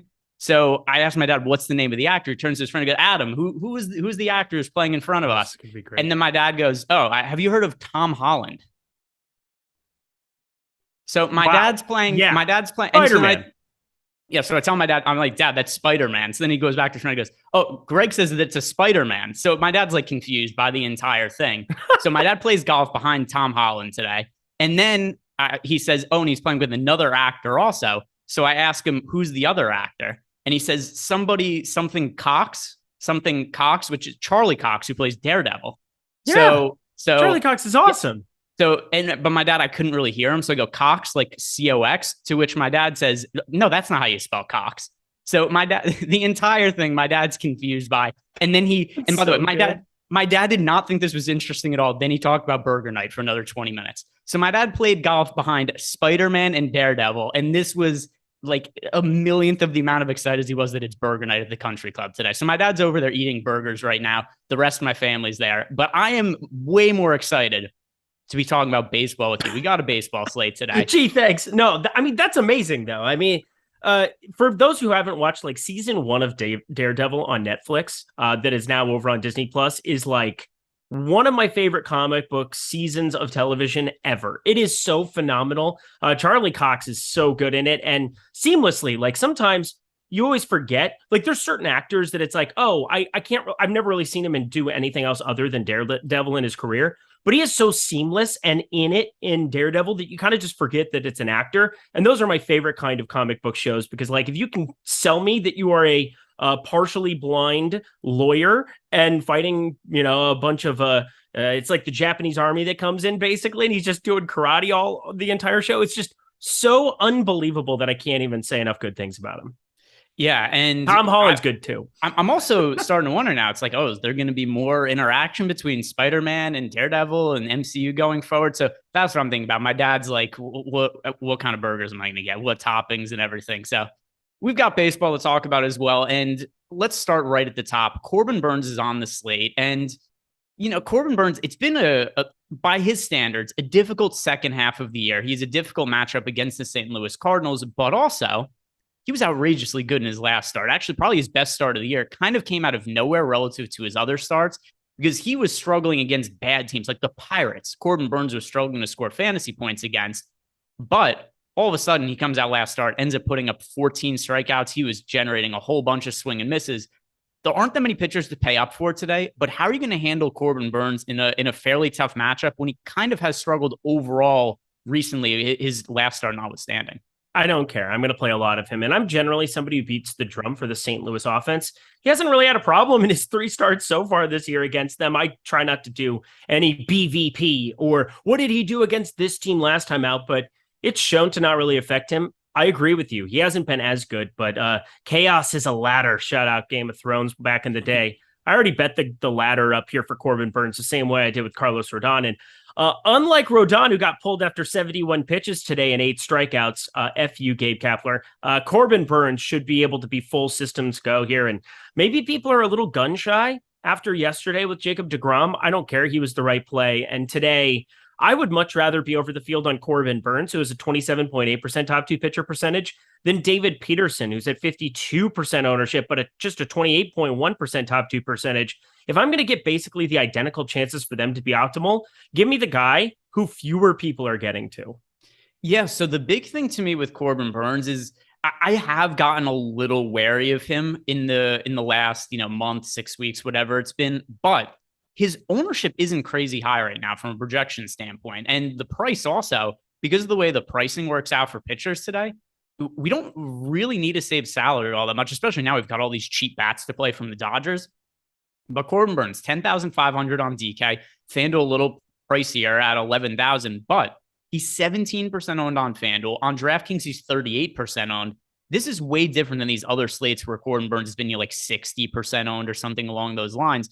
So this kind of ownership, I'm cool with jamming him and just being well overweight to the field, especially because I just don't think it's all that hard to get up to the salary. Yeah, I think there's one thing that I've been thinking about a lot more in MLB DFS, mainly because I haven't been on as many shows. So I have a lot of time to just sit here in my chair and think as I'm building through lineups. And I think we get in a habit of, oh, well, Jacob deGrom is just a better pitcher than Corbin Burns. And so, I jammed him in that spot, but I can't jam Corbin Burns here because his projection's lower, because he's got a tougher matchup. No, every slate has its own puzzle to kind of figure out. And you're trying to build the best lineups you can for this given slate. And for me, I have over 80% Corbin Burns in my last build. And I think I'm going to end up somewhere in that range where I'm just getting to way more of him. And it has to do with David Peterson is going to be more popular. He's going to show up in more lineups. And I have a specific type of build that I just think is going to work out more in terms of being able to lower some of my ownership. And Corbin Burns just helps me be a bit it's not like I'm going to fade David Peterson, but I'm going to have almost the exact same amount of Corbin Burns as I did Jacob deGrom yesterday. And it doesn't mean anything where I think that Corbin Burns is just flat out better than Jacob deGrom. I mean, we have him projected for 19 at Stokastic today. A little different than 24 or 25 you were looking at for deGrom. But I think in terms of the way I want to build my lineups on this slate, I'm with you. I think jamming Burns just makes a ton of sense. And something else to note with if deGrom is kind of the base, deGrom was in all the best lineups yesterday anyway. Still had. And did you see how he gave up the runs in it was the fourth or fifth thing anyway? It was a couple of weak singles, and then a sacrifice bunt that the Mets weren't able to get an out on, a sacrifice fly, another sacrifice bunt that the Mets weren't able to get an out on, and then a sacrifice fly. So, it's baseball, random things could happen, but still at the end of the day, Jacob deGrom, he was on a lot of the winning lineups, particularly on DraftKings. If you had a top scoring lineup, it probably had deGrom in it because still the raw fantasy points matter more than anything, especially when, just like we've talked about so many times lately, the pitcher pricing just doesn't matter all that much. The overall number of fantasy points matters. And I still think it's hard to expect anybody to score more fantasy points than Corbin Burns on average today. So he's going to be my most rostered pitcher on the slate. Yep, I'm with you. Love it. And then the other chalk pitcher to talk about, you mentioned him before. We've got David Peterson going up against the Cubs, projected for 55% ownership on DK. Over on FanDuel, this is where the ownership is really crazy to me. 41% ownership for David Peterson on a single pitcher site. He's clearly a good play against the Cubs. That does feel a little bit steep to me. So when it comes to him being points per dollar, he's the best value play on the slate. And I think in cash games, everybody should be playing him. But in large field tournaments, what are you going to do with him when he's this popular? So I haven't played FanDuel forever, and I'm playing FanDuel here for this slate. I have an opportunity to sit here, and it's just going to be a full fade of Peterson on FanDuel. I'm just going to take the Corbin Burns. I'm going to take the Sonny Gray play. I'm going to take Dane Dunning at 8K. I'm going to take some mild shares of Rasmussen, who we'll talk about, Rasmussen, if you will, against Toronto. I'm going to take some small shares and allocate them around the entire park. And I'm just going to full out fade David Peterson. I agree with you. If it's cash games, he's 8,200. He's mispriced for this spot. The Cubs are going to strike out a lot. He gets, an increased opportunity for that. I believe I saw 6 was his K prop just about everywhere today. So, the books are expecting him to be getting 5.5, 6.5 Ks, kind of something in that ballpark, and makes all the sense in all the land that he would be a big play for you. But I'm talking tournaments. I will just play Corbin Burns at 11K. We do have so many pieces of savings. Aaron Judge is really the only bat that you're going to have to pay up for, period, with everybody resting there from the Dodgers side. So I think it's pretty simple for me to be playing on FanDuel today and be like, all right, if David Peterson puts up 50, I'm drawing dead. But in the event that he doesn't, the number of times that he doesn't do something like that, I'm going to get a lot of lineup combinations that the field isn't. And we've got 2 more pitchers that are popular today that I think when I look at somebody like Corbin Burns, I'm surprised that Corbin Burns on DK is projected for the same amount of ownership as Sonny Gray or Dane Dunning. And the same goes over for FanDuel as well, where these guys are in the same area at least. Dane Dunning project for 13% ownership on FanDuel, Sonny Gray at 10%. We got Burns, like we said before, 17% over on DK. Sonny Gray and Dane Dunning both project for right around 30% ownership, where we've got Corbin Burns in the mid 30% range. So what are you doing with the other 2 pieces of chalk at pitcher, Sonny Gray and Dane Dunning? And just to lead you in, I'm underweight to both of these guys right now. You are underweight to them. Okay. I'm getting to just about the field on Sonny Gray and Dane Dunning on DraftKings. I'm just short of 25%. So, I mean, not way underweight. I mean, they're at 30% each. So I'm playing a ton of Corbin Burns.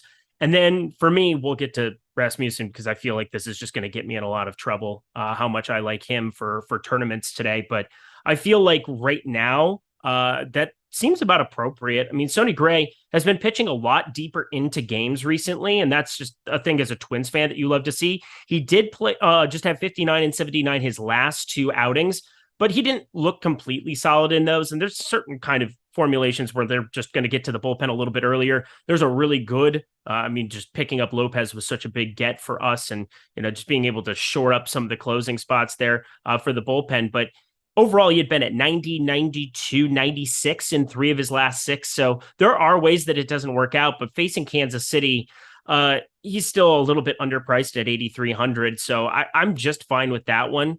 I think the Dane Dunning one is pretty interesting. There is a decent enough. I do value Oakland's top of the lineup a little bit more. It seems like the field does every single time. It's a team that I get to a lot of bats of, but I'm not overall saying that Dane Dunning at 30% is like a wrong play. I just don't know who else I would want to get to at 7K and below. Bayo, I'm getting a little bit of, but still not super enthusiastic about it. I think for me, it's more Dane Dunning showing up because of the price than anything else. Yeah. And by the way, if you guys have any additional questions about pitchers or anything else on the slate, I mean, the Discord channel, I'll answer those as we go on. So I'm playing a whole bunch of Corbin Burns. I'm still playing a lot of David Peterson as well. So I don't have a ton of leftover spots to play pitchers. So that's also just based on what the ownership is on guys like Sonny Gray and Dane Dunning. I'm coming in underweight. And there are other guys that are mixing in. So you brought up Brian Bayo. I thought I was going to be alone on this, and I've been on the wrong side of Brian Bayo basically every single start this year. So take what you want from that piece of information.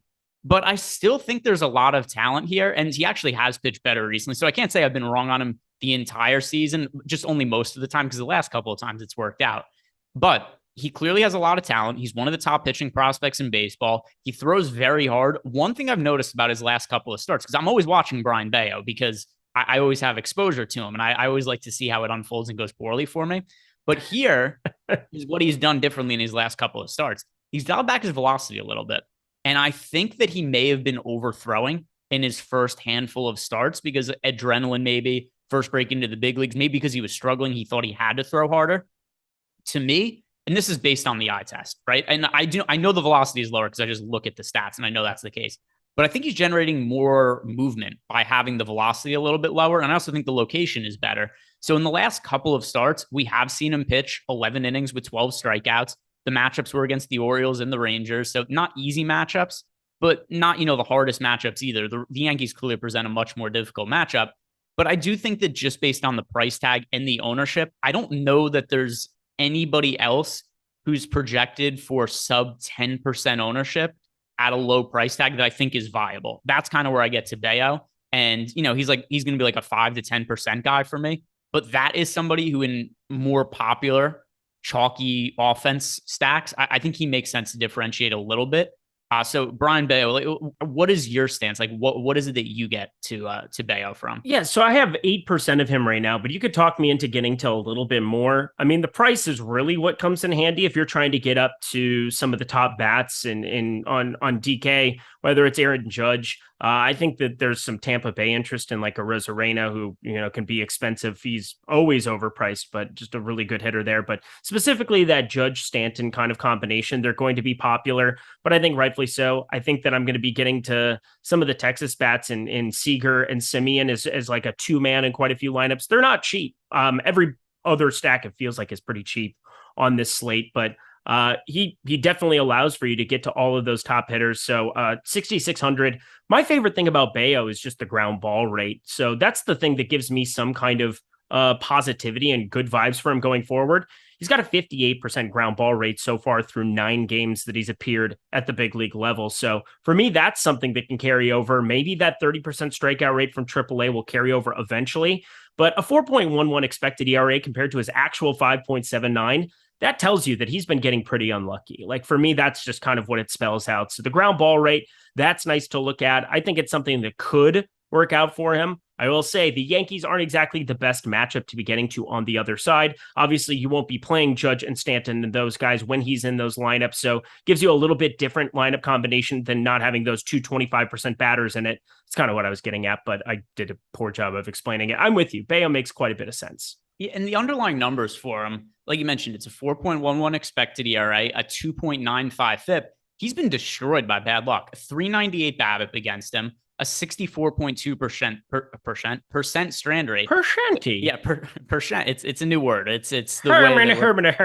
We're doing the Muppets. It's a new word. It wasn't even a mix up. This is just the new word for MLB statistics.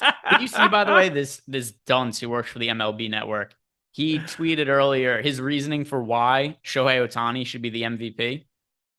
It is so this guy Ryan Spader.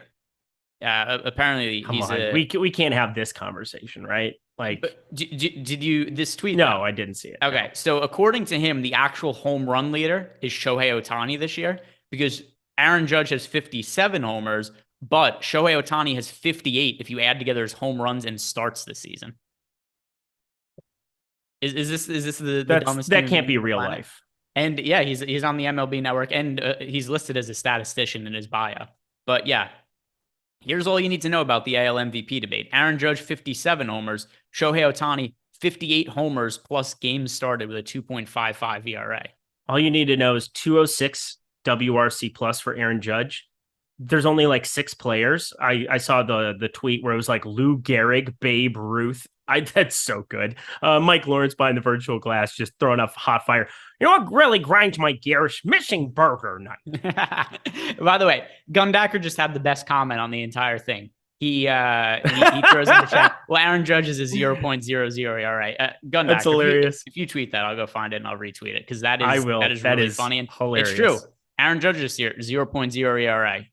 What is Shohei Ohtani going to do about it? Aaron Judge has also robbed homers this year. Shohei Ohtani hasn't done that either. But Brian Bayo, he's going to make into some lineups. It's not a vote of confidence at all, but more so that if I'm just looking for low-owned pitchers, it's kind of hard to find guys to be interested in, and I can make a case for him. I want to know, though, where do you stand with Zach Davies, projected for only 1% ownership? Because I know there's going to be people that are going to say, look at this Dodgers lineup.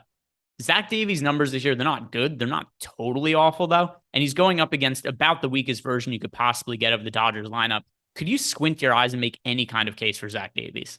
I mean, the hard hit is always the thing that stands out to me when it comes to Zach Davies. Again, breaking these billion games down the night before, 34.3% hard hit percentage. That is lovely, but a 419 expected slugging with an 18.2% K rate.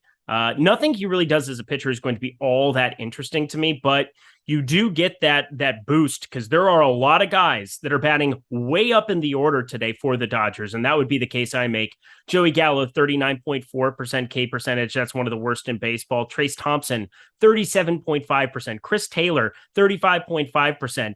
I don't know if you noticed, but those are 1, 4, and 5 hitters for the Dodgers. Max Muncy, 26.1%. So 1 through 5, the only person who has any semblance of the ability to avoid strikeouts is Will Smith, and he's phenomenal at it. So 1 through 5, the guys who are going to be batting the most have a lot of strikeouts. Maybe Zach Davies can avoid some of those massive mistakes. The hard hit percentage would indicate he probably can, but I'm more inclined to say Dodgers are very, very cheap. We'll see how many people just decide that they're going to get all aboard the Dodger train because it allows you for you to play infinity amount of Corbin Burns now. I just ran it again. I'm getting north of 90% of him at this moment with that lineup. So I'm more on the Dodger side. I think most people are probably going to be, but that would be the case I make where Davies might slide into some lineups as a result. This is a really easy question to answer. In our Discord channel, Jets World asked us, who are the 2 pitchers to roster in cash games on DK? Corbin Burns and Peterson all day. Like that's pretty easy cash game combination. Yeah. That's where you should be going, Jets World. I'm talking tournaments being lower on Peterson.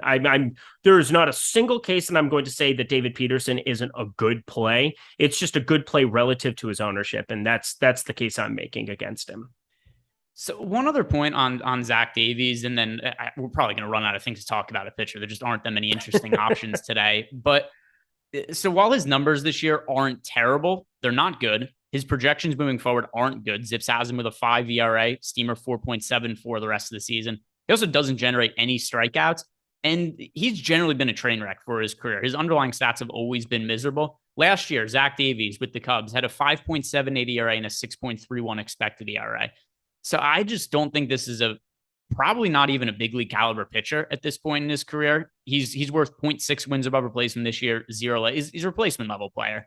So I still think this Dodgers offense, it's probably better than like what the A's offense is, right? Yeah. I think the matchup for Davies, it's probably you not asked me to make a case. I told you the case. No. I'm just saying in general. Because I know there's people in chat that are going to want to play Zach Davies. I don't think the matchup for Davies is as easy as a lot of people are going to think it is, just because people are going to be so shocked by looking at what the Dodgers lineup looked like after they clinched the division last night and just playing a really watered down version of the lineup. But kind of the recap here: are you playing any Davies in your lineups? Am I playing any Davies? Well, I'll tell you in like 5 minutes. Okay. I'm finishing some stuff. Okay. I'm playing 2 sites today too, because I'm in the analyst chair, and it's just a beautiful time to be alive. I can't tell you how happy I am for these Wednesday shows. They're the best. And also, you won 50K the last, 2 weeks ago when we did this Wednesday show. So Yahtzee. Was it that long ago now? Or was it that 3 weeks ago or 3 weeks ago? 2 weeks ago, I think. I don't know. We're just winning a lot over here. And then Terry McBride throws a nuke onto the fire. Just absolute nuke there for NFL on Monday. Absolutely love it. Yeah. So Terry. And I'm sorry I keep using this because I know Terry's in chat right now, but Terry won $190,000 Monday Night Football over on FanDuel. I won 35. You won 52. And we didn't get half of what he made on Monday with Jerry Jeudy in the MVP. No, but Terry totally deserves it. One of the good guys, Terry. Also, if you guys want access to all the football tools we have for free, is free a good price, Eric? Would you be willing to pay free? Judges say, yes, I would. Yes, I would. Yeah. So anybody could afford this. The only people who can is if you have a negative bank account balance. If you owe some debts and you have negative $5 in your bank account, I'm sorry, you can't afford free. Anybody else can afford this. If you are a new Stokastic Plus Platinum or NFL user and want to give our NFL tools a try, we have a good offer for you right here because you get access to all of them 100% free for 3 days. Free for 3 days. Just click on the link that we have below in the description box. I think we could also throw that into the comments or in the YouTube chat. Click on that. You get access to it for free for 3 days. So check it out tomorrow for Thursday Night Football and then through the weekend also for the main slate. So check that out, and it's free. It's a good price. Anything else you want to talk about a pitcher? I feel like we've kind of wrapped it all up. Yeah. Can I talk about Drew Smyly? We haven't talked about Drew Smyly at all. Sure. That's one guy that just randomly, and this is like a box score thing from last night where I was going through it, and out of the middle of nowhere, it looks like he kind of gets a feel for some of those breaking pitches, and he just spikes some of these K upside games, and they kind of come out of nowhere. I don't really know how to predict them. His numbers aren't terrible for the year on the surface, 3.57 ERA, 1.20 whip. I get a little worried that, you're going to play a chalkier Drew Smyly, 11%. It's not like he's getting no attention on this slate, but I'm more inclined to play him as opposed to Adam Wainwright against Milwaukee. I know that he's got a little bit higher top 2 pitcher percentage. Like Waino, FanDuel is probably going to show up in a couple lineups for me just to get a little bit different. And I'm not going to be playing David Peterson, so it gives me some leeway at 9K to get to some Adam Wainwright. But for DK purposes, I'm more inclined to go a little bit cheaper, try to take some Drew Smyly shots and kind of hope for the best there because he has had some massive like 8K, 6K, 9K games. I just don't know when they're coming. Yeah, I think that makes some sense. I'm not playing him. I actually like stacking against him a whole bunch, but Smyly does have some strikeout upside, so I could at least see the logic for it. Looks like we've exhausted the pitching options. No more questions about it. So we will move over to the stacks. But first, Eric, let's talk some bets for today. Right? We've got a baseball slate here. 8 games going on. You and I, we post bets in our Discord channel. Is there anything that stands out to either on OddsShopper or just from your own analysis that you really want to be getting to tonight? Yeah, so I took a couple of stabs on some Dodger home runs, just assuming that they were going to get a higher lineup order than what they were getting. I bet Chris Taylor, he was at plus 680 to hit a home run. His over of 1.5 total bases was like plus 210. Those numbers are no more. Chris Taylor's down to plus 560, but I still think leading off that's a really good number. You're looking at 4 or 5 at bats for Chris Taylor here from the leadoff spot against Zach Davies. I think that makes quite a bit of sense to me. Same thing, Max Muncy. I wish I had bet him. I don't know why I assumed that he wasn't going to be in this lineup, considering how tough of a season he's been, that maybe he's not the priority type guy to have up there. But I wish I had bet him. But I think now it still makes some sense to get to him. Plus 430 over on FanDuel as well. That's just a large number that you're looking at. I would say both of them still make quite a bit of sense to get to some shares of. I don't go completely nuts in terms of betting the home runs there. I do on Prize Picks, and I will say the Judge, Stanton, Torres trio looks really good. Bayo hasn't given up a home run, but we're talking about Aaron Judge here, and the opportunity to play him in some kind of a trio there makes a lot of sense. So I have a pretty diversified card, but I do think Judge, I mean, this is just incredible. You think he's going to get overs? I mean, he's going to beat Maris though, right? Like there's no doubt about it. So there's actual odds for that right now. There's odds for both. There's odds for, and by both of them, because I didn't even say the other players, that would be confusing. But for Judge, there's over under 61.5. And then there's also over under 699.5 for Albert Pujols. Let's see what those odds are. Unreal. All right. So that'd be under the milestones. All right. So we've got Albert Pujols is minus 160 to hit 700 homers, and Judge is minus 470 to break Maris's record. So most likely both of them are going to do it in all likelihood. That's awesome. That's so cool. What a year. It's been a good year to be covering baseball. He hasn't made any starts though yet. What is his home runs plus starts stat according to that? You know, I will say, one of my favorite things, whenever you group fan graphs, like whenever you're doing the probable pitchers and whenever you're kind of putting your sheet together to export data, Marwin Gonzalez, Franmil Reyes, like all these guys with like the highest ground ball or like the ridiculous type stats that some of the position players have, like Diego Castillo leads the slate with a 36 ERA today. Albert Pujols actually pitched. I forgot that he pitched an inning this year. Like that is by far my favorite thing. He has an 18 home run per 9. So Albert Pujols can't win. Like, you couldn't give it to him. So unless I see Judge at the top of this page by the end of the year, no chance. Yeah, I mean, Judge is like minus 2,200 to win MVP. I'm kidding. Judge is winning. Judge is winning the MVP. One bet that I'll shout out here right now, just because I found some news on Tyler Wells, who is starting today for the Baltimore Orioles going up against the Washington Nationals. He's expected to pitch 4 innings, and 4 innings at a Tyler Wells, his over under for strikeouts is 2.5, but it's plus money on the over. It's a matchup against the Nationals. The strikeout prop is only 2.5. That's really low. Obviously, you have to be a little bit concerned when the strikeout prop, when there's somewhat of a limitation, but an over-under of 2.5 strikeouts, I also think there's a case to be made that if he knows he's going to be throwing limited pitches, he could kind of up his intensity and velocity a little bit when he's on the mound. His strikeout rate this year, while it hasn't been great, Zips and Steam are both two projecting a positive strikeout regression going forward. So it's a plus money bet. It's available at BetMGM. BetMGM also is a good deal if you guys are signing up for the first time and you place a $10 bet on a football game. So tomorrow night, NFL, place a $10 bet. They're going to give you $200 for free. Click on that link below in the description box and take advantage of that offer. But I mean, I think that's a good way to get in on some of the action at BetMGM also. So if you're placing that $10 bet on football tomorrow and you're going to be getting $200 and looking for other things to bet on, BetMGM, I would think that the over 2.5 strikeouts for Tyler Wells makes sense. I know it's obviously, like I said, concerning that he's probably only going to be throwing 4 innings today, but do you think 4 innings is enough for him to get 3 or more strikeouts against the Nationals? No, I don't. I like the under with you. No, I'm on the over. You're on the over for Tyler? Oh, 2.5. Yeah, it's 2. It's 2.5. And it's plus money on the over. Yeah, I like the plus money on 2.5 against the Nats. 4 innings, 12. You're facing at least 12 batters, obviously, to get the outs there. Probably 18 total batters. Yeah, I do like that. All right, let's hit on some of the stacks now for the slate. And Eric, you know how I like to start. I go over my favorite stack to play overall, the one that I'm going to get the most exposure to in my lineups and the one I like to go to for single entry. But since I'm hosting, I have to ask you first, what would be your single entry stack today? If you're playing one lineup, what is the one team you'd be gravitating towards? Be the Dodgers still. I think that looking at the Dodgers, the lineup, the ability that I have, and right now there's no negative leverage. It's the last game. It's the lineup that's came out the latest in the day. I still think that the Dodgers, where you get all of these batters that, it doesn't look doesn't look the way that it normally would for a Dodger lineup. But think about it from like a salary perspective.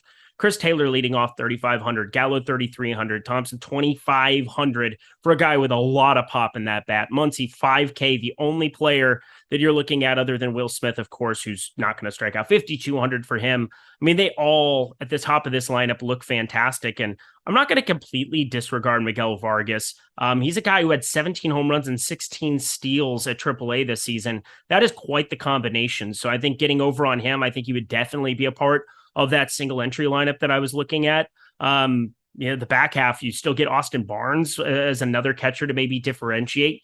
He's not good, but gives you a little bit different look. A 305 xWOBA isn't the worst thing I've ever looked at. I just think the Dodgers make a lot of sense against Zach Davies. And last game, hopefully people react to it and say, oh, the Dodgers, they're terrible. I look at it and I see opportunity. I see basically flat leverage going their direction. It's a team I'm going to get to a lot of. Yeah, so for me, there's a whole bunch of teams grouped together that have fairly high top stack odds. I guess there are tiers to it. So at the top, we've got the Dodgers, the Yankees, the Orioles, but those teams are all picking up double-digit ownership, as is the Arizona. I think it's weird the Diamondbacks are getting double-digit ownership as well today. Crazy. Maybe it's just because there's the expectation that the Dodgers are only going to be throwing out shitty relief pitchers, which I guess that's a possibility, but I'm really looking at the Mets for this reason. Of the teams that are grouped together at the top of our top stack stool, there's only one that's picking up really low ownership, and that is the Mets. So the Mets are projected for 4.6% ownership with 6.9% top stack odds, where the teams around them, the Diamondbacks, double-digit ownership projection, the Rangers, the Yankees, the Dodgers, Orioles, all these teams are picking up ownership in like the 11 to 13% range. And I'm getting the Mets, who are really talented offense, at a fraction of that ownership, about a third of the other teams. So going up against Drew Smyly, and I hear your cases for playing Drew Smyly in large field tournaments, but overall, I still don't think Smyly is all that good. I think this is a positive matchup for the Mets on the whole. And then the other thing to consider too is the other offenses that I actually do think are good and are in good spots today. They're all really popular. So I think if I'm playing single entry today, which I am, and the reason I'm getting to the Mets, is this is the one team I feel like I could play and get really low ownership on, whereas I think the field is going to be playing all these other teams much more frequently. Okay. I don't completely hate that either. Again, Drew Smyly, I'm just kind of making the case where there's definitely still some upside. I mean, we've seen some pretty pronounced upside from him, but you do go through this Mets lineup individually. Pretty tough strikeout matchup without Ventos, Ruff, and Nito, who are all guys who strike out over 25%. And Roberto Escobar, too, 23.3%. But all of the big boppers at the top of this lineup just don't strike out, and they can inflict some major damage on Drew Smyly, no doubt about it. I'm not completely against that. It's just a team that I'm not landing on a whole heck of a lot. I don't know what's going on with them. This has been wild seeing what's happened to their starting pitching as it's collapsed, this offense as it's collapsed. I don't really know what to say, but there is positive leverage there. So I totally get all of your cases going up against him. I guess for me, it's trying to figure out which team I would want to go against some of the popular pitchers with. Like Kansas City and Oakland are two teams that I'm just trying to get to more of. They're starting to disappear a little bit because now a lot of these value stacks, like the Dodgers, I don't really need to get to as much Oakland as what I was before that lineup came out. I don't know if you feel any which way about those teams, but I'm starting to talk myself into maybe making them my single entry team. You're Kansas City or Oakland. Okay, so here's where I think would work well about Oakland is you're getting leverage off Dane Dunning, who I think is going to be fairly popular in single entry today. But I have found just teams like the Oakland A's, and by the way, I am getting to some Oakland A's stacks, but not all that different from the field, just because while I think they offer leverage off Dane Dunning, I just don't need all that much salary savings. They're so cheap, and the opportunity cost of playing a bunch of Oakland A's is I'm just going to be leaving a bunch of salary on the table. Like I don't need all that much salary relief on this slate. I'd rather play the Dodgers for salary relief and then play a team like the Mets. Like the Mets are 4.6% projected owned as a team. The A's are 4.9% owned. I think Dane Dunning is better than Drew Smyly. I think the Mets offense is better than the Oakland A's offense. So that's a spot I'd rather go to. And the salary, honestly, is a little bit irrelevant tonight. Okay. That's understandable. I'm just kind of like talking through it as I'm shoring up some stuff. Cause right now I'm telling you, I'm getting like 35% of every single Dodger batter, except for Austin Barnes at the moment. It is wild how much they're showing up in lineups for me today. And Hanser Alberto, I never play, so that doesn't count. He's terrible. Sean V is back. I'm going to make you explain what happened to Sean V in a sec, because I didn't think it's buddy. really funny. But first, I have to read, because Sean V is back in the chat right here. Sean, you're back. I made sure that Eric got you back in here. But we also had Westport in here in the chat. Said, Sean V, honestly, how do you seem to understand MMA so well? You have the worst take ever in literally every other single sport. It's like when Tom Cruise took Rain Man to the casino.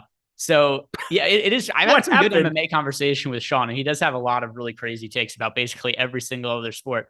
But Sean was gone in the chat for a little bit. I did point out, I was like, boy, it's kind of weird that Sean hasn't posted for a while. Eric, why don't you explain to the people at home why Sean V was not in chat for a while? So I don't know. It's become a recurring bit to just time out Sean V's shitty takes, because he has a ton of shitty takes from time to time. He's kind of an idiot, and I respect him as a person. But I really don't at all. And so I would time him out occasionally, but I would always, like, at the end, time him back in, or, you know, I would block him. I would remove him from the chat as if he was saying something super untoward. I would just remove him because I would be sick and tired of his shit. And then I would just add him in at the end of the show. I think I just forgot to do it one day. I don't think there was any like one apocalyptic moment, but I do like the story of him going on Twitter, reaching out to you, letting it be known that he wanted to be a part of our community once more, because he had nothing else to live for besides going in chat and telling people one time that Brian Bayo is going to have a good start one time. Yeah. So Sean, and I don't know. By the way, shout out to Jorge, our guy, Jorge Giacomi, who's been just tearing up DFS lately. Just gifted out 50 DFS or YouTube memberships in there. So a lot of people getting memberships right now by Jorge. So thank you. That is very much appreciated, everybody coming here. But yeah, Sean did reach out to me on Twitter. Doesn't use Twitter, but reactivated his Twitter account to reach out to me to get back in the game here. So yeah, you accidentally. And by the way, Sean, Eric did it by accident. Like, this wasn't something knowingly that he took you out of the chat forever. Idea. So I brought it to his attention. We got you back in here. And apparently that was a real pain in the ass to get him back in. Also, Eric couldn't figure out how to do it. He had to recruit Jordan to do it. And this became a whole, getting Sean back in YouTube chat became a whole afternoon. Took effort. It took work. So you're welcome. Be good. How about that?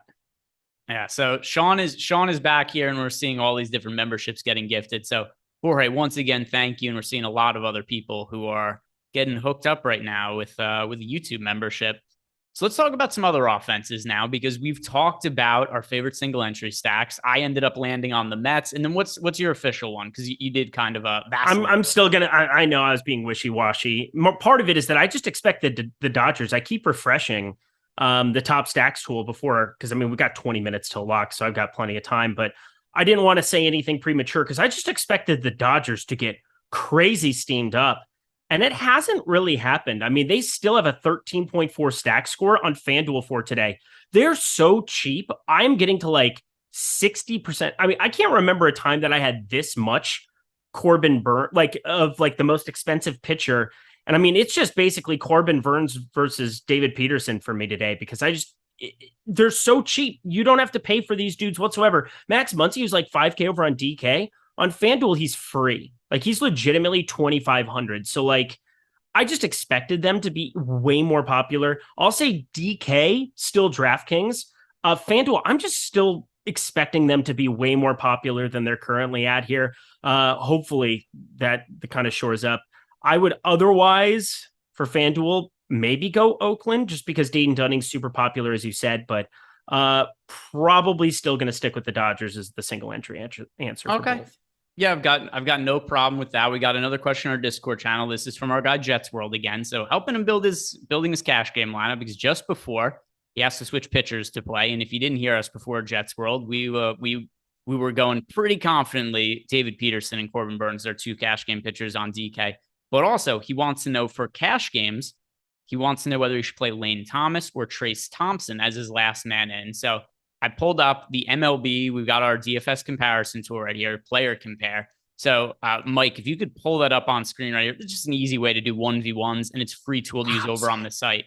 So if you look at these two, which, by the way, the projections are fairly similar, but we do have Trace Thompson a little bit ahead, projected for about 0.3 more of a fantasy point. And then the head-to-head number, we do have him with a slight lead, and he offers a little bit cheaper of a salary. So Trayce Thompson is the guy that I would go to based on the information we have here. How about you, Eric? Trayce Thompson, Lane Thomas, what's your preference? I mean, you're playing Chris Taylor, you're playing Trayce Thompson, you're playing Will Smith in cash. I'm pretty positive that those three are almost impossible. Like, I can't even think or make another case.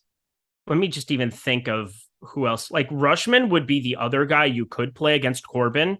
Baltimore, I do think, puts up a bazillion runs, but I mean, they're already getting ownership. So like, that's not something that really should shock anybody. They're one of the most popular teams on the slate today. But yeah, I'm all aboard some of these Dodger value pieces. It would definitely be Trayce Thompson. And looking at this, Austin Voth, Adley Rutschman, we got to give him some major props for the way that he's just kind of carried this staff that I don't think is very good from the Baltimore side to some relevance. I mean, you want to talk about how many wins he is above replacement. How much of that is just from a defensive perspective? Because I don't look at any of these guys. I mean, Wells is going to start off this game 4 innings or whatever that is, and then it'll basically be Austin Voth the rest of the way. But like, just a 17.6% K percentage for Wells, 404 expected slugging. Like, Adley Rutschman is doing amazing things across the board for this Orioles team. I would just much rather play these Dodgers. I mean, Lane Thomas, a 359 expected slugging, a 223 expected batting average. You compare that to Thompson, who's played relevant time for the Dodgers this entire season and has a 468 expected slugging and a 250 expected batting average. He's just the much better cash play. There we go. So you gave a much longer and more detailed answer than I did. And if you're losing, so this has been a big thing in head-to-heads for me recently. If you're losing at the end of the night and you see that they probably have Chris Taylor or something, you have an opportunity to make some pivots if you need to. So like, having later exposure when you have Chris Taylor, Will Smith, and him, if you're losing in that head-to-head, play some Diamondbacks. Just get to the other side of it and you have more outs. But so we've got a super chat to answer from Jorge, the usual question that he leaves during the shows. But also, Jorge, once again, thanks for all of the YouTube memberships that he gifted everybody. Devin Neiman had a pretty funny comment here. He said, "Now that I'm green, can somebody get all these fucking grays out of the chat?" Because he's got the green name. That kind of reminded me of, so Dave Chappelle had a joke in his act at one point. Remember Dave Chappelle before he left the Chappelle Show and everything? He signed a $50 million contract extension with Comedy Central to do, I forget how many more seasons it was of Chappelle Show, but it's irrelevant. And he had a joke in his act about it because somebody asked him, "Dave, how does this change your life?" And he said, "Well, I was going to vote for John Kerry, but George Bush is looking pretty good now with that new contract." So kind of reminded me of Devin Neiman saying here, "All right, so now that I'm green, let's get these other fucking guys out of here." Jorge's question that he has in the chat here, super chat from Jorge. "Can I get an answer to my classic question? My dear lucky amulet, favorite low-owned pitcher in main stack, and who do you fade from the lower high-owned main pitchers?" All right, so of the pitchers today, my favorite low-owned pitcher, kind of by default, it's Brian Bayo. I just don't really think there's a lot of low-owned pitchers to get to. So Eric, starting with you here, who's your favorite low-owned pitcher? I don't know what happened, but I forgot to go back and circle back on the Rasmussen situation, but I guess this isn't really the time. I'm only getting 18% of him, but he's 3.5% owned. So he's the guy I have the most leverage to on this slate. I think you're just kind of taking some shots. True Smiley, I made the case for, but doesn't mean that I'm going to get to nuts of him. I had 8% Bayo. I gave him a little bit of a thumbs up boost here, so I'm at 15% now. That's probably where it's going to come in at, but Rasmussen's just a good pitcher, and I know Toronto, it's a difficult matchup, and you don't get a ton of strikeouts in that lineup, but he's been so good that I don't really find salary to be that cost prohibitive today. So if you give me a really good pitcher, sub 4%, and we've seen some strikeout stuff come from him, not just the last time out, his season high 10 strikeouts, but he's had 9, 8. It's definitely in the chamber for him. And I think run for prevention can be a big thing on a slate like this, not necessarily just strikeout upside. So Rasmussen, I will give as my low-owned pitcher. And then favorite, what was the other question? And then, so it's in parts. So another one is our favorite high-owned pitcher to fade. For me, it's Sonny Gray, just because his pitch count's been so weird lately. His last 2 starts, he's thrown 59 and 79 pitches. So he's the one that I'm most underweight to. I think I ended up with around 15% of Sonny Gray, so about half the field. It's a great matchup for him against the Royals. He's had a good year. The price point is right. I'm just a little scared of the weird pitch counts he's had lately. 79 and 59 pitches. It's really bizarre, especially the 59 one. I remember, I think I had him for a bet on like 3.5 or 4.5 strikeouts that day. He gets through 4 innings with 2 strikeouts. It's like, all right, he's pitching okay right now. And then just comes out of the game at 59 pitches. So just based on that information, how popular it is, I like being underweight on Sonny Gray. But of the 4 really popular pitchers, Eric, which one are you the most underweight on? Yeah, I think that makes sense for FanDuel. I have no Sonny Gray. So I have 0 for him there, and I have 0 David Peterson, which is just a massive aggressive stand that I'm taking. Mainly because, I'm playing 50 lineups and whatever the main contest is there. And I'm just kind of saying, you know what, if it burns me, it burns me. But that's probably not the right way to do it. I think I would do more if I was just doing nothing after the show. But I'm pretty positive that at the top end for me, just getting below on David Peterson for both sites, I think makes a lot of sense. The strikeout upside isn't that much more pronounced than it is with some of these other pitchers. And he's the one gaining all the ownership because he's in a good spot against the Cubs. So for me, I think there's enough. I'll take the rest of the board on a site like FanDuel. DraftKings, I think that you should definitely still have some, but I'm sitting right around 30%, and I don't see that changing. All right. The other part of Jorge's question, what is our favorite low-owned stack? For me, it's the Mets. So Eric, and it's a DraftKings question, but of the Super Chat was a DraftKings question, of the offenses that will say sub 5% owned, which is the one you have the most exposure to? For me, it's the Mets. Yeah, it's going to be Oakland for me. Okay. And then he wants to know which is the high-owned offense that you like being underweight to. That is the Diamondbacks for me. Diamondbacks. We are on the same page there. All right. So let's talk through the rest of the offenses. And, I think a lot of the chalk is pretty warranted today. I'm not that much different than the fields. The Dodgers are so cheap, but I also still think the matchup against them, Zach Davies, it's a favorable one. The Dodgers around 12% ownership. I think that's warranted. The Orioles, they're around 13% ownership going up against Patrick Corbin. He's been miserable this year. I think that makes sense. The Yankees going up against Brian Bayo, even regardless of whether we think Bayo is going to be good or not going forward. It's the Yankees offense. It's a smallish slate. Do you think any of the other teams that are picking up all that much ownership, is this problematic to you at all? Yankees, Dodgers, Orioles, any of those teams do you think are going too highly owned? It might be a little bit site by site. We talked about the ground ball rate and the prevention of home runs. FanDuel's a site where I don't think about it as much when I'm building out Yankees. I am a lot lower on them over on DK simply because of that. Like, I'm looking for more of the home run upside. I'm looking for some massive playability. I can't just stack it up and feel like that's the only way that I'm going to go about it. So the Yankees are getting big time undercut for me on DK. I'm playing a little bit more on FanDuel today, so I don't have to think about it as much. But I'm getting to far less of them than what I was expecting coming into this slate. So that is going to probably be the one for me where it's just like, that's just not a team I can do. I will say Texas is a fun stack because if you look at it, there's negative leverage, but there's some specific hitters. Young had over like a 250 ISO at AAA here this season, batting 6th. That third baseman, he looks like he's going to be really, really special at the big league level. Coming in on DK under 10%. I think you can involve guys like that. The back half of that Texas lineup, you can find some ways to trim a little bit of that ownership.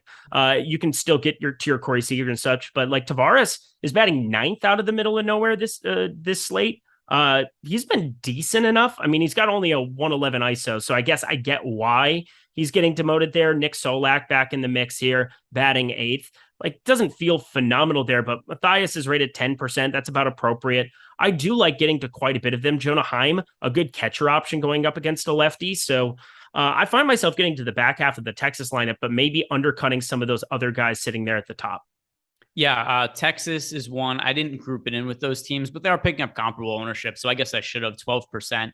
I do think they're not on the same tier as the other teams that are owned at 12%. So agree. 4 teams, Orioles, Dodgers, Yankees, Rangers, all projected for 11 to 13% ownership. I do think the Rangers are the weakest of those. And then you and I have also talked about the Diamondbacks, who are right around 10% ownership. We think they're going a little bit overvalued.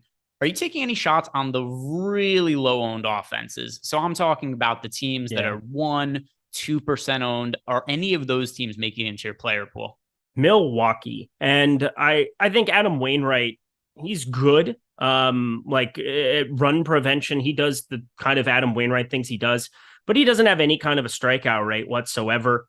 Doesn't miss bats, 18.8% on the season, a 264 expecting batting average. And you get Rowdy Tellez, Adames, Renfroe, Yelich, McCutchen. I mean, these are all guys with some power. Tyrone Taylor, even. Like, these are guys that have some pop, and it feels like a spot where I could see this going south for Wainwright, going up against Milwaukee. And that's just a team that's pretty easy when you look at some of these other pitchers that, we don't have as much interest in a DFS. I am going to play some Wainwright over on FanDuel. On DK at 9,100, he's at 11.4%. He's just kind of whatever piece over there. But I do think for FanDuel purposes, I definitely want to be getting myself to some Milwaukee over there. For me, the answer is the Chicago Cubs. And they're the lowest owned offense on the entire slate. We have them being positively leveraged, and they're going up against the most popular pitcher on the slate. So I'm not saying that this is the team that you should be playing 20% of or anything. If you're playing 20 lineups, though, I think one or two of them should be Cub stacks. You should be overweight to this team for leverage against David Peterson. And then, just the numbers bear it out. 3.3% chance to be a top stack with 1.1% ownership in our top stacks tool. There is not a single team tonight that's picking up less ownership than the Cubs. They're going up against the most popular pitcher. And it's not like this is DeGrom on the mound again for the Mets.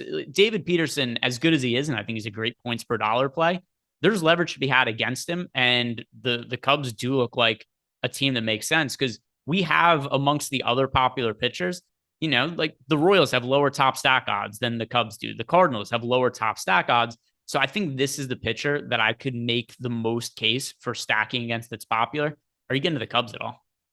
I wasn't. I kind of like your reasoning, and this is why I like doing shows with you, because I'm legitimately just updating stuff in real time to kind of get it the way that I want it to be. And I had 1% Cub stacks. So that was on DK for 150 over there, but more volume on FanDuel. So I'm just kind of getting myself to maybe a couple shares. I had 0 shares of the Cubs. Actually, no, I had one 4-man of Cubs, Franmil, Morel, Wisdom, Bodie, and that was it. Maybe I'll get myself to 2 or 3 here out of 50.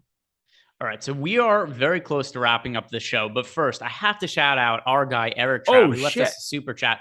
Big super chat. You guys are the best. I love this duo. You helped me so much in MLB this year. I can't thank you enough. Also for the brand, # Team Eric. Eric, we appreciate you very much. Both Erics actually. Thank you. Eric Trapp, thank you very much for the super chat. Also, I saw the tweet you sent at us the other day. Congrats on the win. That also is very cool. Everybody else, thank you very much for watching. We're heading into lock right now. If you haven't done yet, do us a favor, like the video, subscribe to the YouTube channel, and of course, good luck tonight. See you back here tomorrow.